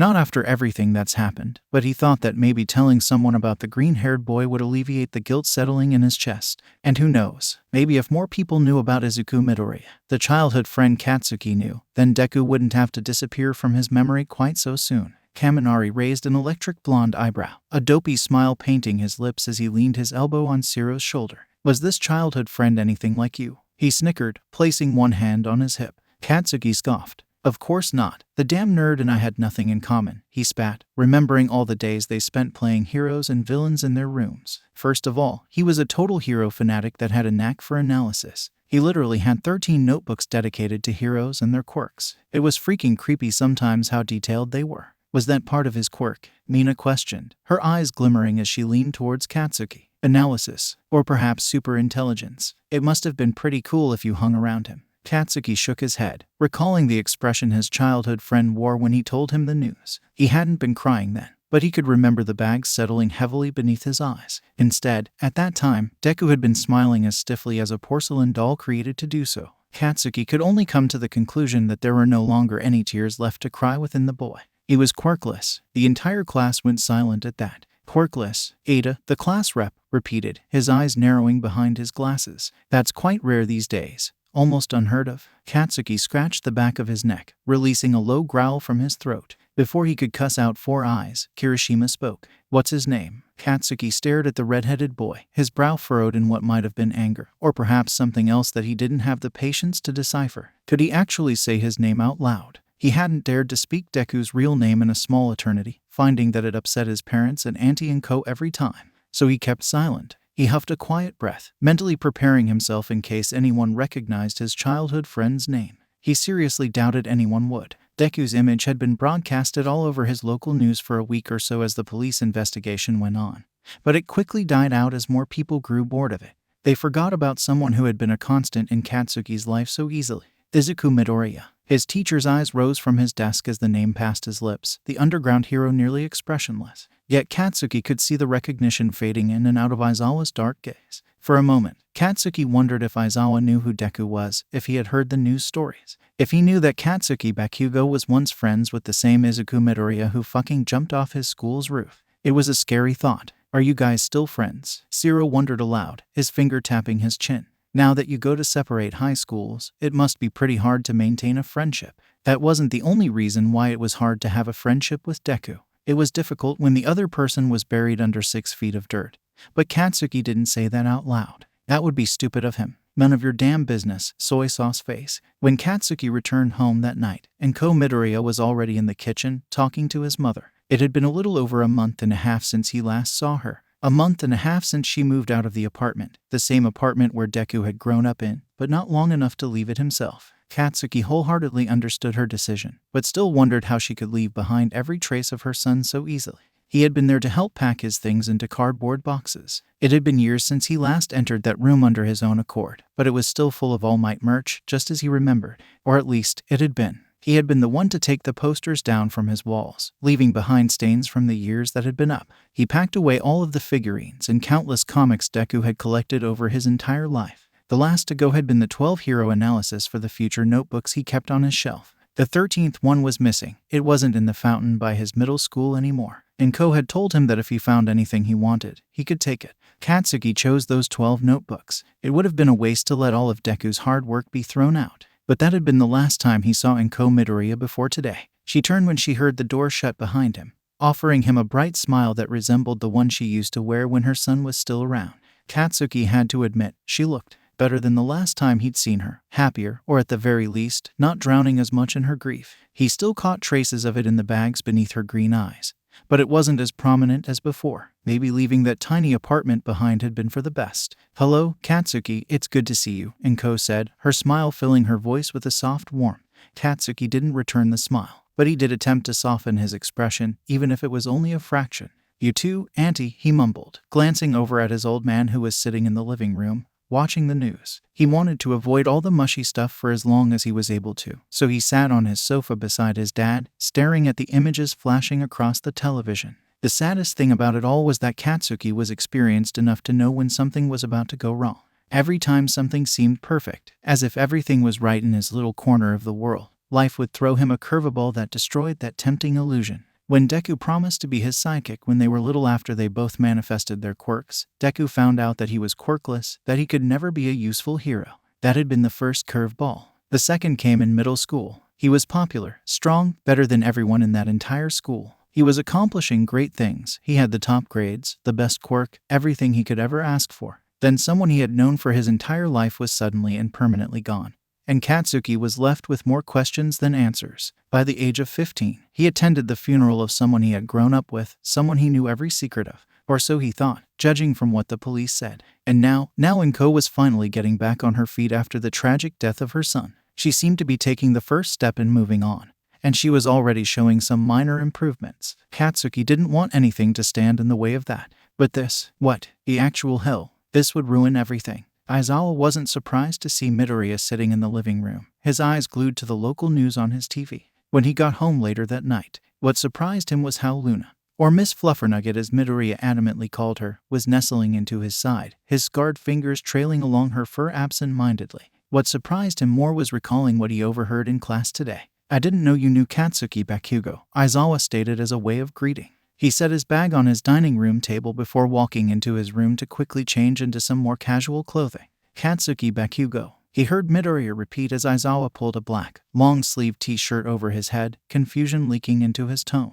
A gasp of realization echoed down the hallway, through the crack of his bedroom door. "Oh, you mean Kaken? Yeah, we grew up together." Aizawa pushed his bedroom door open with his foot, now fully dressed, as he pulled his long hair back into a low bun, walking back to the living room. Midoriya had torn his eyes away from the news to look at the underground hero, a curious expression consuming his face. "You call my ultimate problem child Kaken?" The boy furrowed his brow, a small pout quirking at his lips. "What's wrong with Kaken? You call Yamada a lot of weird things, especially on weekend. I am not getting into this conversation with you, problem child," Aizawa grumbled, quick to interrupt the boy before he heard something that would forever scar his ears. He slid onto the couch beside him, crossing his bandaged arms over his chest. "Bakugo just brought you up in class, and I was curious about your relationship. Nothing more, nothing less." Midoriya cocked his head, the playful glint fading from his expression. "Maybe I'd rather talk about you and your boyfriend's relationship than Kaken's and mine," he quipped, scratching Luna behind the ears, her purring increasing tenfold. "Hizashi isn't my boyfriend," Aizawa sighed, rubbing his hands over his face. He could already tell that this was going to be a long, exhausting night. Too bad he had work tomorrow. "That's what they all say. What would you know about it? You're like 10. The problem child's head snapped back to the underground hero, an annoyed edge taking over his demeanor. "I'm 15. You certainly don't look it," Midoriya guffawed, his jaw nearly dropping to the floor. "Was that a short joke?" "I swear if that was a short joke, Aizawa, I will go full poltergeist on this apartment and give Miss Fluffernugget to Todoroki." Aizawa sat up a little straighter, his dry eyes widening.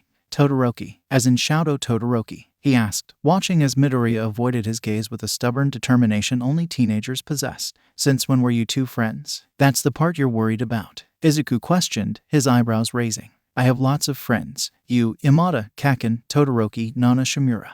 Yeah, that's a little creepy now that I think about it." The underground hero shook his head as though to clear it because there was no way he was hearing any of this correctly. "Nana Shimura, who the hell?" Before he could finish, his phone chimed with a text message from inside his bag on top of the dining room table. Izuku suddenly seemed very interested in petting Luna. "We're not done with this conversation, Midoriya." "Oh, so you're okay with talking about my friends with me, but you won't talk about your secret relationship with Yamada?" Aizawa had the sudden urge to rip all of his hair out, or perhaps strangle the boy with his capture scarf, though he doubted the second option would work out well for him. Izuku Midoriya was a bit more slippery than he appeared to be. Instead, he stood up from the couch, looking over his shoulder at the ghost. "They are two completely different things." "Whatever you say, Dad." Aizawa nearly stumbled on his way to the dining room table, followed immediately by a small burst of laughter coming from Midoriya. The simple three-letter word had nearly given him a heart attack at the age of 30, and Aizawa was sure it would have definitely killed him had he not had another matter to attend to. He pulled his cell phone out from one of the dozens of pockets in his bag, seeing that it was a text from his hero agency warning him about a new villain on the streets. Apparently, this particular villain had vanished from society for several years, and only reappeared back in Japan in the past week or so. The message said that he would be briefed more on the criminal at a later date. "Midoriya, have you heard anything about a returning villain in Japan recently?" Aizawa called out from where he stood by the table, his back still turned away from the boy. He knew that Midoriya was oddly talented at analysis, especially when it came to quirks in people, and he watched the news for hours every day. He especially paid attention to anything revolving heroes and villains. If anyone had heard anything, it would most likely be Midoriya. For some reason, though, Aizawa mostly asked to warn the boy. There was really no reason to, he knew that, but it was probably just his inner teacher ordering him around. He received no response from Midoriya. "Hey, problem child," he called out once more, this time turning to face the boy as he spoke. Midoriya was now standing, Luna currently crawling beneath the couch in a hurried fashion as though something had terrified her. His green eyes were unbelievably wide as his arms fell limply at his sides. There was a certain stillness to him that Aizawa had never noticed until that moment. It was as though he had frozen in time, his entire body as stiff as solid glass. He was staring at the TV screen, a haunted look dawning on his face. Aizawa followed his gaze to see a man, maybe in his early 40s, maybe late 30s, with pitch black hair and dark, soulless eyes. His skin was tanned, a mess of freckles cascading down his cheeks. He wore a crazed grin, promising violence and death to anyone who crossed him. There was a strange familiarity to the man, but Aizawa couldn't quite put his finger on it. Below the picture, the name Dragon labeled the man. So that was the new villain, back once again. Since his return, he had already caused one major massacre in a city not too far from here. He had killed a group of quirkless teenagers, burning their bodies until they were beyond immediate recognition.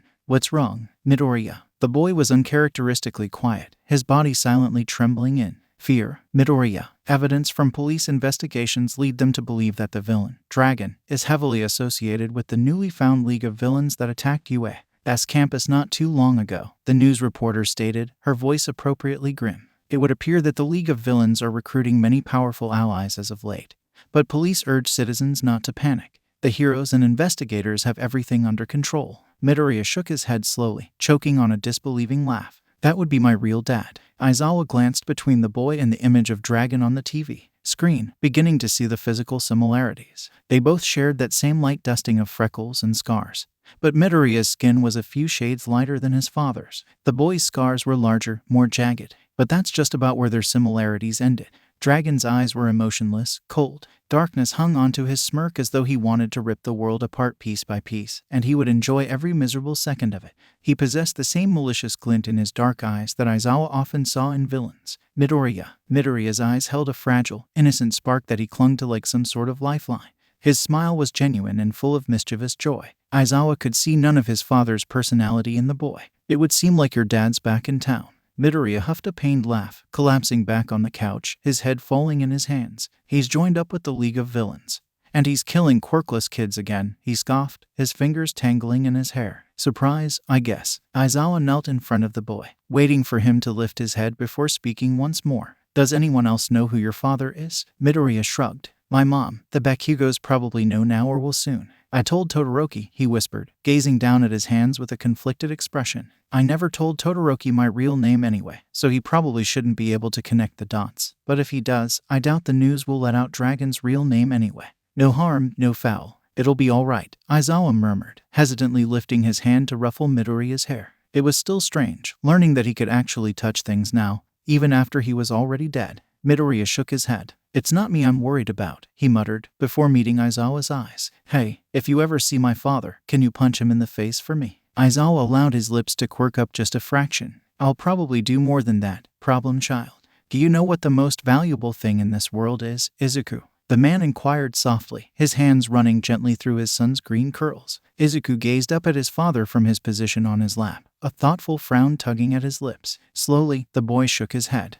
A low rumble echoed through his father's chest as he chuckled deeply. A strange gleam appeared in his dark eyes, one that made Izuku nervous, like he should be running away. It reminded him of the bullies at school who always picked on him. At least with Kaken, Izuku could tell exactly how his childhood friend felt about him. There was a clear line between what was acceptable and what was not. With Hisashi Midoriya, no such line existed. It was just a blurred mark made in the sand that shifted in the wind. Unpredictable, ever-changing, dangerous. Izuku knew firsthand how dangerous it was to cross that line once it's been set. "Problem child, I'll be back late. Don't destroy the place. Or steal my cats," Aizawa added, almost like an afterthought. Izuku was snapped out of his reverie by the man's gruff voice, only realizing that it was morning when he glanced out the living room window to see light pouring inside. He had been sitting on the couch since last night, "Do you know what the most valuable thing in this world is, Izuku?" The boy shook his head free from his thoughts before they continued down a dark path that he was so sure he had forgotten. "I'd never dream of it," Izuku mused, his lips tilting in a playful grin. I'll just be floating around like I always do, causing anything but mischief like the perfect little angel I am. Aizawa eyed him suspiciously, his dark eyes flaring red for a split second. He had his hand wrapped around the doorknob, moments away from leaving, but something told Izuku that the poor pro-hero was probably wondering if that would be a good idea now. If I hear on the news that a certain angel was spotted being a pest, I will hunt you down myself. Izuku's grin intensified, even when he felt small pangs of panic rising in his throat. You assume I'll be I mean, I wasn't planning on doing anything, Aizawa. No need to worry. You should just get to work. You must be so busy after all. Don't want you to be late. The man sighed, the bags beneath his eyes seemingly growing a few shades darker. You are the reason I will be napping through homeroom today, he stated, deadpanned as he pulled the front door open. Izuku waved him off with a soft laugh, but Aizawa didn't turn to notice the small action. It was only when the front door shut and locked behind the underground hero did the smile on Izuku's expression fall. His father's face flashed in his mind, the same image that was painted on every news channel Aizawa had flipped through that morning. It was difficult to escape something that lit up like fire, especially considering Izuku's admiration for hero analysis. In order to know heroes, one must also know villains. And his father was turning into quite the big shot. This fluffernugget nestled into his side, but his body felt numb. The once comforting warmth that he remembered had disappeared, vanished into nothingness. His head fell into his hands, and he had the sudden urge to curl in on himself and die all over again. Fate must truly despise him if this was the hand he had been dealt. There was absolutely no way that this should have happened. His father was a deadbeat who enjoyed causing others misery and suffering. He was doing just fine with being a villain overseas. Why would he suddenly return home like it was nothing? He didn't come home when Izuku died, when the news spread like a wildfire. What would make him decide to do so now? Whatever the reason was, Izuku knew that it wasn't him. Hisashi Midoriya would never return home to mourn his son. He wasn't a sentimental man after all, not unless it held actual value. Izuku was worse than useless to his father. He was broken. Do you know what the most valuable thing in this world is, Izuku? He shot up from the couch, ignoring the way Miss Fluffernugget hissed in protest at the sudden disruption. His chest burned with an aching familiarity that threatened to crush him beneath its weight. The memory of his father's fingers encircling his small, fragile wrists in a vice-like grip made his skin tingle like tiny pins and needles stabbing at his skin. He could almost feel his father's hands as they ripped at his hair violently, forgoing his deceptive aura for a new one. The gentleness he once wore like a mask was discarded as easily as one would breathe.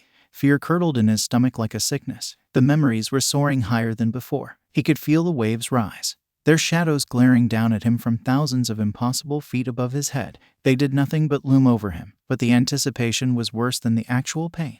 And God, was it killing him? Izuku was out the door before the waves could come crashing down around him. Izuku clutched his swelling wrist to his chest, biting back the tears threatening to spill from his eyes. It burned an ugly red, as though someone had thrust his arm into a pile of fiery coals. With each passing second, the throbbing in his wrist intensified the fire raging beneath his bruising skin. His fingers felt uncomfortably numb and stiff. He was barely able to move them at all. But no matter how much it hurt, he didn't dare cry. His father hated it when he cried. Izuku didn't want to be hit again. Izuku's fragile body curled protectively around his injured wrist, seeming like a weak animal cowering away from danger. He gazed up at the man towering over him from the cold, hard floor, his view obscured by the green curls hanging in his face. The boy couldn't bear meeting his father's unfeeling eyes. No matter how many times he hit him, his eyes were always the worst part. The look of eternal disappointment written in those black irises, like it was Izuku that was wrong, like this was all his fault. Izuku always believed it was his own fault when his father looked at him like that.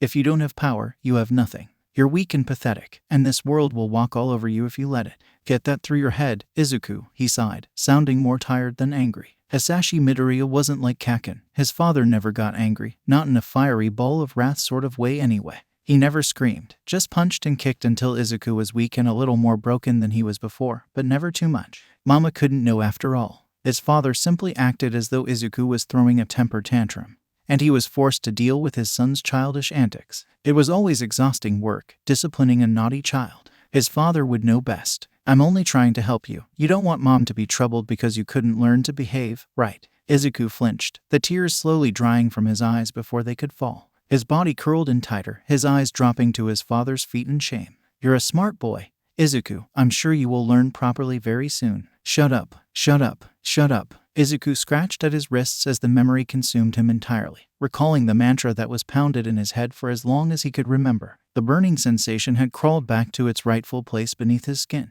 No matter how violently he ripped at his wrists, the feeling wouldn't disappear. It only grew stronger as his scratching became more aggressive. There was nothing he could do to alleviate the pain. He was already dead. None of it was real anyway. For the life of him, Izuku couldn't figure out why all these stray memories were making their way into his head. He couldn't even recall most of them until last night. But now, they haunted the back of his eyelids every time he closed his eyes, always there, always lurking. It made him unstable. Izuku couldn't afford to be unstable. Not when there was a possibility that he could be seen, recognized. Instability meant weakness. If his father was truly back in town, regardless of whether or not the man could see him, Izuku couldn't be weak. Izuku's hands clenched tightly on the metal railing, unable to tell whether the material was scorching hot or bitterly cold. His senses were dulled, a muddled mess of one feeling and another. It was nothing like from when he was alive. Everything was unclear, indistinct. It was all slowly slipping away, and Izuku could only sit back and watch it happen. The overpass was a little quieter than usual, the liveliness blending into a single, resounding buzz in his skull. It was shockingly empty. The cars below him were scarce in number, the people even more so. It was just Izuku Midoriya leaning over the railing of an overpass as the world slowly passed him by. Memories from the past kept him company, but he'd be lying if he said that he enjoyed their presence. He'd much rather be spending time with Todoroki at the lake or playing with Aizawa's cats in the living room. But Todoroki was at school preparing for the sports festival, and Izuku couldn't bear to stay inside that house alone anymore. So, once more, he climbed to the top of the railing, his feet perfectly balanced on the thin bar. The ground loomed threateningly below him, but Izuku wasn't afraid. Even as a car zoomed beneath his feet, he felt strangely calm. He had already fallen once. It couldn't hurt him anymore. How do you expect to save anyone when you can't even save yourself? Izuku shook his head, ignoring the voice that had been haunting him for far too long. He just wanted silence. Everything was so loud, so obnoxious. Was it too much to ask for the world to quiet for a little bit? He wanted to rest without hearing the same words repeated over and over again in his head. Izuku was just so tired. But it had already ended. What else could he do? A familiar uniform caught his attention from the corner of his eye, a spot of gray and dark green. Beneath the overpass, walking along the sidewalk, was a small group of students still in their uniforms. Izuku immediately recognized it as Yue. As from all the times he'd seen Todoroki wearing his, the small group of students walked beneath him, crowding around a certain individual that was currently blocked from Izuku's view. Excitement permeated through the air, so thick and infectious that he could feel it from dozens of feet above them. The five of them were so boisterous, so loud that Izuku swore he could hear snippets of their conversation from all the way up here. It wasn't until they were closer that Izuku recognized the boy in the center of the crowd. Kaken, he whispered, the name escaping his lips before he could reel the urge back in. There, his childhood friend stood surrounded by new faces and personalities, and for the first time in years, he actually seemed happy. He may have been screaming at them, throwing harsh glares at his classmates, but they didn't resemble the ones Izuku used to receive, not in the least bit. Those ones were filled to the brim with genuine hatred and loathing. These held no true weight behind them. They were more like a pretense than anything else. Izuku couldn't recognize the boy below him anymore. Kaken never looked like that around him, even during their old days before their quirks manifested or didn't. Izuku could only watch as a red-haired boy wrapped his arm around Kaken's shoulder, shouting something about training louder than he probably should have. Kaken didn't even brush him off or yell. He just grumbled something incoherent beneath his breath, which only led to more cheers. Kaken climbed the stairs to the overpass with his new group of friends. Genuine, actual friends. Izuku hopped down from the railing, landing silently on the ground as he stood before his childhood friend. It was the first time he had seen the boy since his funeral, and everything about him had changed. The harshness had softened, losing its edge almost completely. It was almost as though his pride had been abandoned, left somewhere far in the past to rot away like it was nothing. His glares were still strong, but they were no longer aggressive. That wasn't to say that Kaken was grinning, but even his scowls had lost their bite. Kaken, Izuku forced past the lump forming in his throat as his old childhood friend approached. None of them even looked his way. Hey, did you make some new friends while I was away? Did you follow my advice as well, Kaken? Something in Izuku's chest broke as Kaken passed right by him, his crimson eyes never leaving the red-haired boy clinging to his shoulders. The worst part about it all was that Izuku was close enough that if he had reached his hand out, he could have touched the boy, but he never did. He let his childhood friend walk by, his chest clenching painfully. Izuku whirled around, his hand reaching out to grab Kaken's shoulder, but he hesitated just centimeters away from making contact. Kaken laughed at something Izuku was too distracted to hear. He laughed. Izuku's hand slowly fell to his side as Kaken and his newfound friends continued on without ever noticing the green-haired boy waiting on top that overpass. He could scarcely recall a time when Kaken would always seek him out in a crowded room, either to show off his powerful quirk or to bully Izuku. The reason never mattered much to Izuku. As long as someone acknowledged his existence, that Izuku Midoriya was human, it never mattered. Even if all Kaken did was beat him and throw cruel, heartless words at him, at least it proved that Izuku was real. Now not even Kaken could see him. One of the only people in this world that knew Izuku Midoriya, the real Izuku Midoriya, was forgetting about him, leaving him behind with all their childhood antics and games. It didn't matter if Todoroki and Aizawa and Yamada could see him. This body wasn't actually him anyway. It was just the scraps that had been forgotten. The real Izuku Midoriya was buried 6 feet beneath the ground. So what did that make him now? A fake. Nothing. Useless. A weak, useless thing like you could never survive in this world anyway.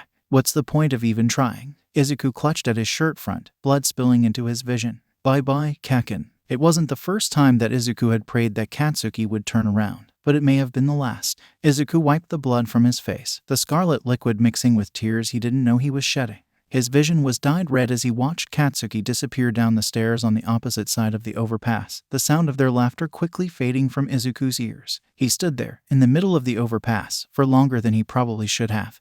But he couldn't find the will to move. Do you know what the most valuable thing in this world is, Izuku? Izuku slammed his fist into the metal railing, but there was no pain, nothing. You'll find out what it is when it disappears. Pipsqueak, what are you doing here? Izuku froze, letting his bloodied fist fall back to his side without so much as a word to the familiar voice behind him. He hung his head, hoping his hair would cover the blood staining his face. Hey, Nana, it's been a while, he chirped, forcing as much cheerfulness into his voice as he could muster. He didn't turn around. He didn't face the ghost behind him. He didn't think he could keep up his facade if he did so. I was just out for a walk is all. Needed to clear my head. Is everything all right? You sound upset, she pointed out, worry seeping into her tone. She quietly approached the boy, but he turned around before she could reach her hand out to touch him. The blood had vanished from his skin, leaving behind a gentle smile that was borderline fragile and blank eyes. He feared that he tried to look too cheerful, it would seem fake, and then Nana would start questioning him. He didn't want to have to explain what was wrong with him.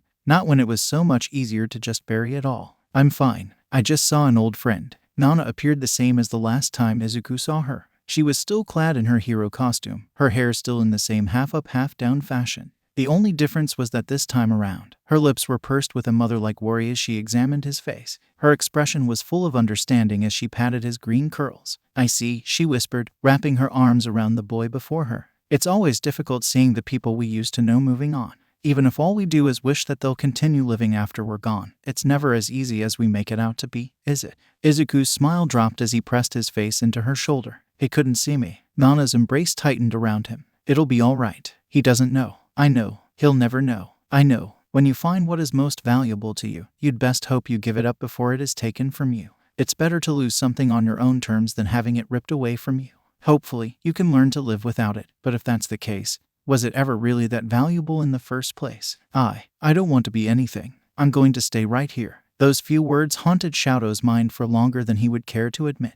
They circled around his head like an annoying itch that refused to disappear, and no matter how many times he scratched at it, it only worsened. He tried his best to ignore them, but they were playing on a never-ending loop. Deku's words continued to crescendo the longer he sat in the waiting room, soaking in silence and his own thoughts. He was supposed to be preparing for his next battle. He was supposed to be focused and calm, but that was almost impossible when the image of Deku's back was painted behind his eyelids. The day had started out fairly normal. A dull excitement buzzed beneath his skin as he met Deku at a park before he was supposed to join up with his class for the sports festival. His father had piled 1,000 expectations of victory upon his shoulders that morning, and he had been fully prepared to live up to those expectations in his own way. If Shadow Todoroki was going to win, he would do it on his own terms. The mere thought of his father's face as he defied his wishes made adrenaline pulse through Shadow's veins like fire. Before he could accomplish that goal, though, he had to speak to Deku first. The boy was waiting on a park bench, far away from their usual spot by the lake.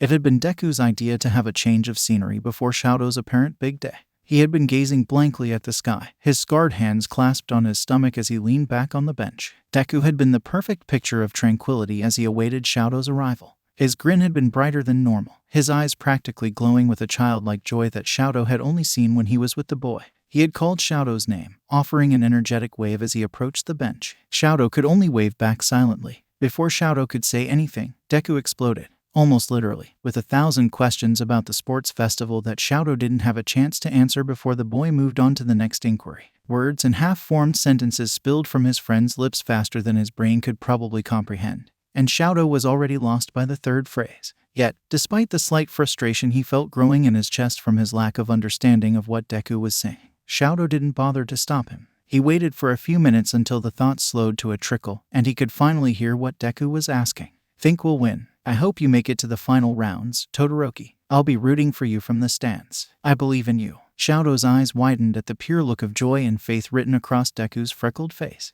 There was absolutely no trace of doubt clouding his eyes. In fact, they only seemed to gleam brighter. Deku wasn't piling expectations on Shadow's chest like heavy bricks. He was only wishing him luck during the competition. It was sort of refreshing to have someone who wasn't expecting perfection from him all the time.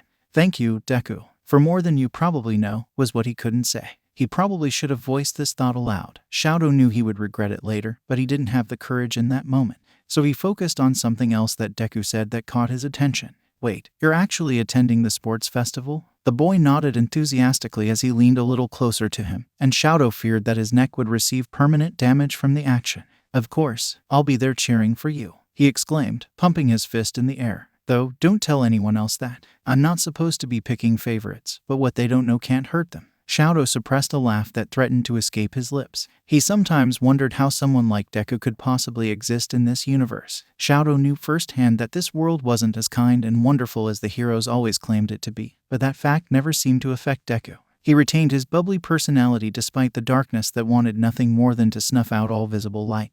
And Deku's was, perhaps, the brightest that Shadow had ever seen. There were times that Shadow wondered if it was all just a mask. If all his encouraging words, his joyous laughter was all just a fabricated lie. Because Shadow had caught a glimpse of what was beneath it all. The pain and suffering that the boy had buried so deeply within himself that Shadow wondered if Deku even remembered where he buried them. There were times when he doubted that Deku wasn't just as lonely as he was. There were times when Shadow analyzed the boy's smile to see if it was fake because it had been so long since he had seen Deku anything other than happy. Perhaps he had been reading too much into it, and Deku no longer had a reason to feel those twisted things. Perhaps Deku had abandoned them and moved on. Shadow didn't know the answer. Don't worry, I won't tell my classmates. Deku laughed softly beneath his breath, leaning back against the bench with a sigh. The grin never left his face, but it did seem to dull a fraction as he calmed down.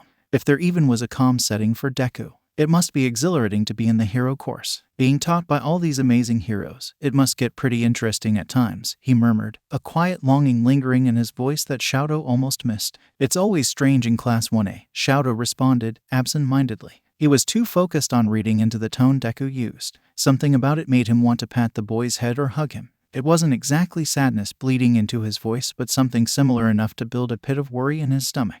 You told me that you never took the entrance exam for UA as hero course, but you obviously admire heroes. Did you take an exam for another hero school? Deku's eyes slowly trailed away from his, a faraway gleam clouding their color. His lips didn't move the slightest centimeter, but Deku's smile changed. It was once so easygoing and gentle, but now it resembled something carved into glass, fragile and crystalline. Shadow wondered if he found his answer. For someone like me, becoming a hero is impossible. Shadow straightened in his seat, his head snapping towards Deku. What are you talking about? I think you'd make an amazing hero. Deku tilted his head towards him, his brows raised in skepticism like he had heard that phrase a million times, and he still didn't believe it. I'm not just saying that to make you feel better, it's what I genuinely believe, Deku. It was only then that his smile finally came crashing down like shattered glass. What surprised Shadow the most was the confusion that took over Deku's expression instead. He had been expecting something else, something darker. Yet, the boy only wore a thoughtful frown, revealing nothing but shock. His gaze met Shadow's, and he could see that familiar calculative glint as he openly analyzed Shadow. He wasn't sure what Deku was searching for or if he ever found it. It only lasted for a split second before Deku ripped his eyes away again. For as long as I could remember, he began, a somber note in his voice, I dreamed about becoming a hero. I dreamed about becoming someone like All Might, who could put a smile on everyone's face simply by being there, by simply existing. He was who I aspired to be. I think lots of kids had the same dream as me. I knew it was nothing special, but I still thought that I could achieve it. Even if no one believed in me, I always thought that I'd overcome it and find a way. Kaken always said that I never knew when to give up. Who knew it'd end up like this? Deku huffed a tired laugh, running his hands through his hair. What changed? Shadow asked, hesitantly. There was something in the way that Deku spoke that made him want to choose his words very carefully. Deku's voice trailed off as his hand lowered to scratch the back of his neck, a gesture that Shadow recognized. The green-haired boy slowly rose to his feet, his back facing Shadow. Me wanting to become a hero. It was all just a dream, and I knew that eventually I would have to wake up. I let it go, put it to rest, whatever you want to call it. I still love heroes and quirks, but I realized that I could never become like them. It was pointless to try, especially now. He whispered the last part, and Shadow knew that he wasn't supposed to have heard it, but he still did. If Shadow knew anything about Deku, it was that he rarely talked about his feelings. Even when he spoke about what his villainous father used to do to him, he only spewed facts, but never clearly stated how he felt. That was the only reason why Shadow decided it would be best not to push the issue or question Deku further on that particular subject.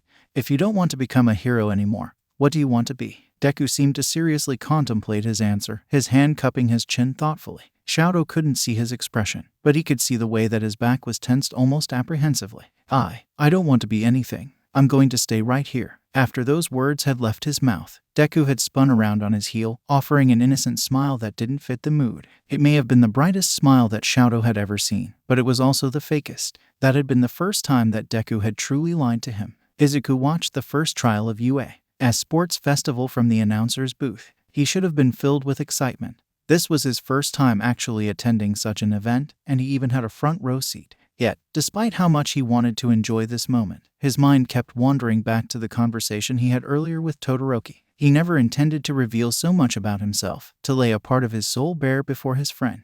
He just wanted to wish Todoroki luck during his trials. What bothered Izuku the most was not the fact that he had shown Todoroki a side of him he'd rather have kept hidden. It was that he had been forced to mix lies in with the truth. Izuku hated lying more than anything. It made him feel dirty and worthless, but there was no way he could ever explain the truth. He was far too deep within this act of his to ever escape unscathed. If he revealed the truth, it would only hurt Todoroki now. He had no other choice but to lie and continue on like nothing was wrong. But Todoroki was smart, and Izuku was a terrible liar. If he hadn't suspected something before, he certainly did now. But Izuku meant what he said. He didn't want to be anything. He didn't want to go anywhere. He wanted to remain right where he was, surrounded by old memories because that's all he had left. It was all he could cling to. With the world moving on without him, he wasn't sure what else he could do but remain stagnant. He couldn't become a hero anymore. He couldn't change. He couldn't leave. So Izuku would lie through his teeth and dig his heels in and hide if it meant that no one but himself got hurt. It would be all right. He'd be fine. Remind me again why you're here, little listener, Yamada hummed, turning away from the announcer's microphone to speak to him. It was the first time that Izuku had seen him decked out in his present mic gear. He had only seen the man in casual clothing. Very casual, and after having a fun night with. He kept pestering me to bring him along, Aizawa answered in his steed, earning a harsh glare from the boy. You make it sound as though I was being a nuisance. There's a reason why I call you problem child. Izuku stuck his tongue out at the underground hero before returning his attention back to the games before him. Present Mike also took the hint and went back to announcing what was happening to the rest of the stadium. Kaken was currently battling a girl with short, brown hair and a gravity quirk. At the moment, they appeared to be on fairly equal footing. He could hear the harsh blasts of Kaken's explosions, even from all the way in the announcer's booth. Izuku resisted the urge to flinch every time. It had been such a long time since he was last forced to be the victim of those blasts, but they still terrified him. It didn't matter if they couldn't hurt him anymore. Just the memory was enough. If Aizawa or Yamada sensed that anything was wrong with him, they didn't say anything. Izuku learned that the girl's name was Uraraka when the sky darkened with dozens of bits of debris that had been formed by Kaken's careless explosion. The boulders began to fall as Uraraka released her quirk, crashing down towards Kaken in a fiery blaze. It was an incredible plan, pretty daring too. To utilize her opponent's destructive habits against him was not only smart but a surefire way to win. If only her opponent hadn't been Katsuki Bakugo. Izuku wasn't surprised when the area lit up with a blinding explosion that obliterated each and every weapon in the poor girl's arsenal. The boulders were turned into dust in mere seconds, destroying Uraraka's brilliant plan like it was nothing more than child's play. Boos erupted from the audience as Kaken took the girl down. But Izuku remained quiet, examining the foreign glimmer in his old friend's eye. Spectators called him cruel, that he shouldn't have been so merciless, but Izuku disagreed. He sighed, leaning back as Kaken was announced as the winner and left the area with a frighteningly calm expression on his face. What are you thinking, problem child? Aizawa mumbled softly, turning away from the mic before him. You've been awfully quiet. And that usually means you're planning something stupid and reckless. Izuku slowly lowered himself back to his feet from where he had been floating, a scowl present on his face. Kaken wasn't being merciless or cruel. He was acknowledging that girl's strength and determination by going all out. She had a good plan, one that might have worked out in her favor if she had tired Kaken out just a little more. or if she had gone for his wrists since they grow sore after using his quirk for too long, or if he creates too powerful of a blast. It was a close match, closer than people might think. His pride would never allow him to go easy on her simply because she's a girl. Aizawa contemplated this information silently while Yamada was too busy screaming into his mic to listen to much of Izuku's little rant. Izuku sighed, knowing that if he was still alive, he would have felt exhausted.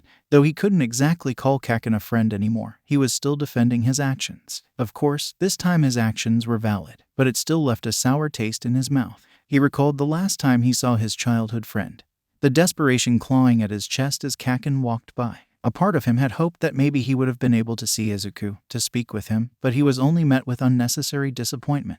What would he even say if he could speak to Kaken again? Would Kaken even listen to what he had to say? It didn't exactly matter. Kaken wasn't like Yamada or Aizawa or Todoroki. He couldn't see Izuku no matter how much he yelled or cried. Izuku wasn't sure if he should be grateful for that fact or not. "I'll be back soon. I have some business to attend to," Izuku called out to the pro heroes as he strolled towards the door. "Where are you going?" Aizawa questioned, suspiciously, as if Izuku was going off to scare the pants off of the poor spectators. Though it was a tempting idea, Izuku had other things he had to take care of. The next battle would include Todoroki, and Izuku wanted to properly wish him luck while the area was being repaired. Izuku turned to look over his shoulder at the dark-haired man, a mischievous smirk plastered on the boy's lips. "I heard Endeavor was coming today. I'm going to go haunt his arrogant ass for a bit," he lied, silently disturbed at how easy it was to force out. "I'll be back before the next match." Before either adult could reply, Izuku had phased through the door and skipped down the hallway, humming a cheerful tune. While Izuku hated lying, it was becoming easier for him to spit out little, meaningless white lies like the one he just told Aizawa. Maybe it was because he was beginning to forget the things that he once valued when he was alive.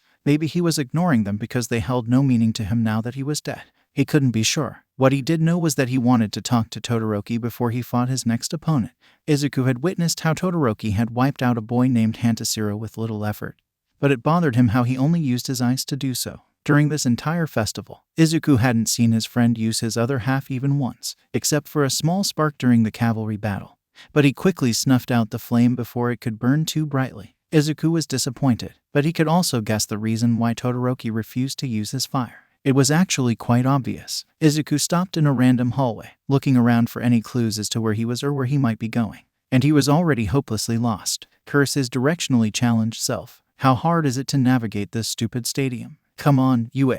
I expected better from you," he muttered to himself, glancing around to see if there were any signs that could lead him down the right path. He wanted to hurry before the area was fixed, or else he'd have to see if he won his next match or not to say anything. "Deku, what are you doing here?" Izuku whirled around at the sound of his nickname to see the boy he'd been searching for appear from one of the doors he'd just passed. Despite the fact that he had already fought one battle, there wasn't even a scratch on him. It was only natural after all. Todoroki was one of the strongest students in 1A, trained by Endeavor himself. It wasn't all that surprising that he was powerful. Izuku grinned, shoving his hands in his pockets. "I wanted to wish you luck before your next match, but I sort of got lost. This place is like a maze," he explained, nervously fidgeting as Todoroki rested his gaze on him. There was something cold in his eyes that bit at Izuku's skin. He had never seen it before, not in Todoroki's gaze, not directed at him. Izuku had grown accustomed to being hated from an early age. He had grown used to people using him and throwing him away when he no longer had a use, if he ever had one to begin with. As much as he hated to admit it, he was used to the glares, the hurtful whispers that were purposefully loud enough for him to hear, the beatings, and the bullying.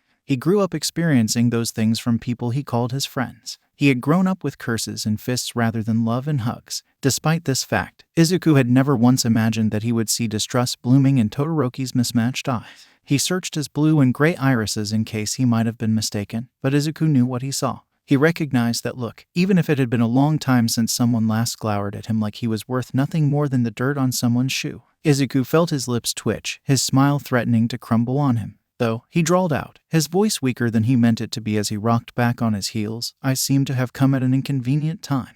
Izuku couldn't bear to look at the boy in the eyes anymore, unable to handle the icy feeling that crept up his spine. His eyes wandered down the hallway, avoiding having to confront whatever was growing between them. "I'll leave you out." The words froze on Izuku's tongue when his eyes caught sight of a familiar figure coming his way. Izuku swore under his breath as Todoroki peeked out from behind the door as to what had frightened Izuku to the point of speechlessness. Before his mind could catch up to his actions, Izuku had thrown himself at Todoroki, shoving him back inside the waiting room and gently shutting the door behind him. He spun to face the dual-haired boy, pressing his finger against his lips to tell Todoroki to be absolutely silent.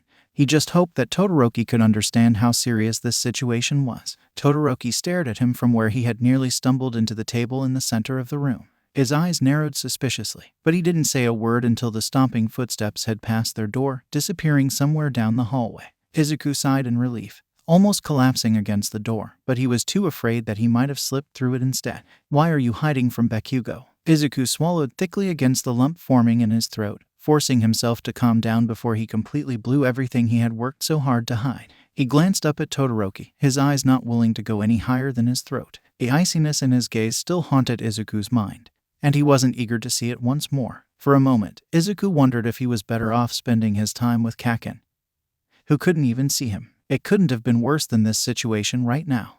Cat's eye I mean. Bakugo doesn't, we don't. Izuku sealed his lips shut, his nails digging into the skin of his forearms. His mouth curled into a pained smile. But even Izuku didn't believe it himself, not when he couldn't stop trembling. The sounds of explosions still echoed in his ears. The harsh words he'd heard for his entire life returned, reverberating inside his head. "Deku, are you scared of Bakugo?" Todoroki asked, slowly, his voice far too calm for Izuku's liking. Izuku forced his hands to dislodge from his forearms, his eyes falling to the floor. "And not really. It just would be better if he didn't know I was still here. He might just end up exploding the entire stadium," he stated, laughing softly at the end, but Izuku wasn't joking in the least bit. "People would be scraping my remains off the rubbish for weeks." Silence festered in the heavy atmosphere between them, choking away any other explanation that Deku could have offered. It was only broken when Todoroki sighed, taking a few steps closer towards him. "I know that I may not be the most trustworthy person to ever exist, but I will still listen to whatever you have to say. You did say that you trusted me, too, or am I wrong?" For the first time since entering the waiting room, Izuku's eyes shot up to meet Todoroki's. "Of course I trust you. It's just, the past isn't an easy thing to talk about, I know," Todoroki finished for him. He patted Izuku's head gently, his lips twitching upward a fraction. "If you ever feel uncomfortable with talking about it, please just tell me. Don't try to lie your way through it, for my sake or for yours." Izuku hung his head, fighting against the familiar burning sensation in his stomach. "I'm sorry, Todoroki. It's fine. You can tell me about it later. Right now, I should probably get going. My match is about to start," he said, glancing at the door behind Izuku. Izuku took the hint and stepped away. "I'll see you later, Deku." The way Todoroki said it made it sound more like a promise than just a careless goodbye. It was like a guarantee that no matter how tense it was right now, Todoroki wouldn't let it destroy their friendship. They'd meet up again later and work things out. Everything would be all right. Izuku could only nod and wave as Todoroki exited the room, shutting the door behind him. He was left alone, unsure of how to get back to Aizawa and Yamada, and more than a little drained. He wanted nothing more than to curl up in a ball, but he promised Aizawa to be back before the next match started. He may have been a liar, but he knew there were times when it was better to be honest. He didn't want to turn into someone who went back on their word. But maybe this one time, he could break his promise and lie down for a little bit. After everything that just happened, he wasn't sure if he was in the right mind. He didn't want to worry Aizawa any more than he already had. It was a meaningless promise anyway. Izuku slid down the wall, his throat closing in on itself as he rested his forehead on his scarred knees. He wondered how long it would take before the pain in his chest disappeared like everything else eventually did. It no longer scared him, and he knew that it should have. God, he knew. But it was so easy just to let it all go. "I'm definitely going to hell after this. Just this once, Izuku would break his promise. It wouldn't happen again. Yeah, never again."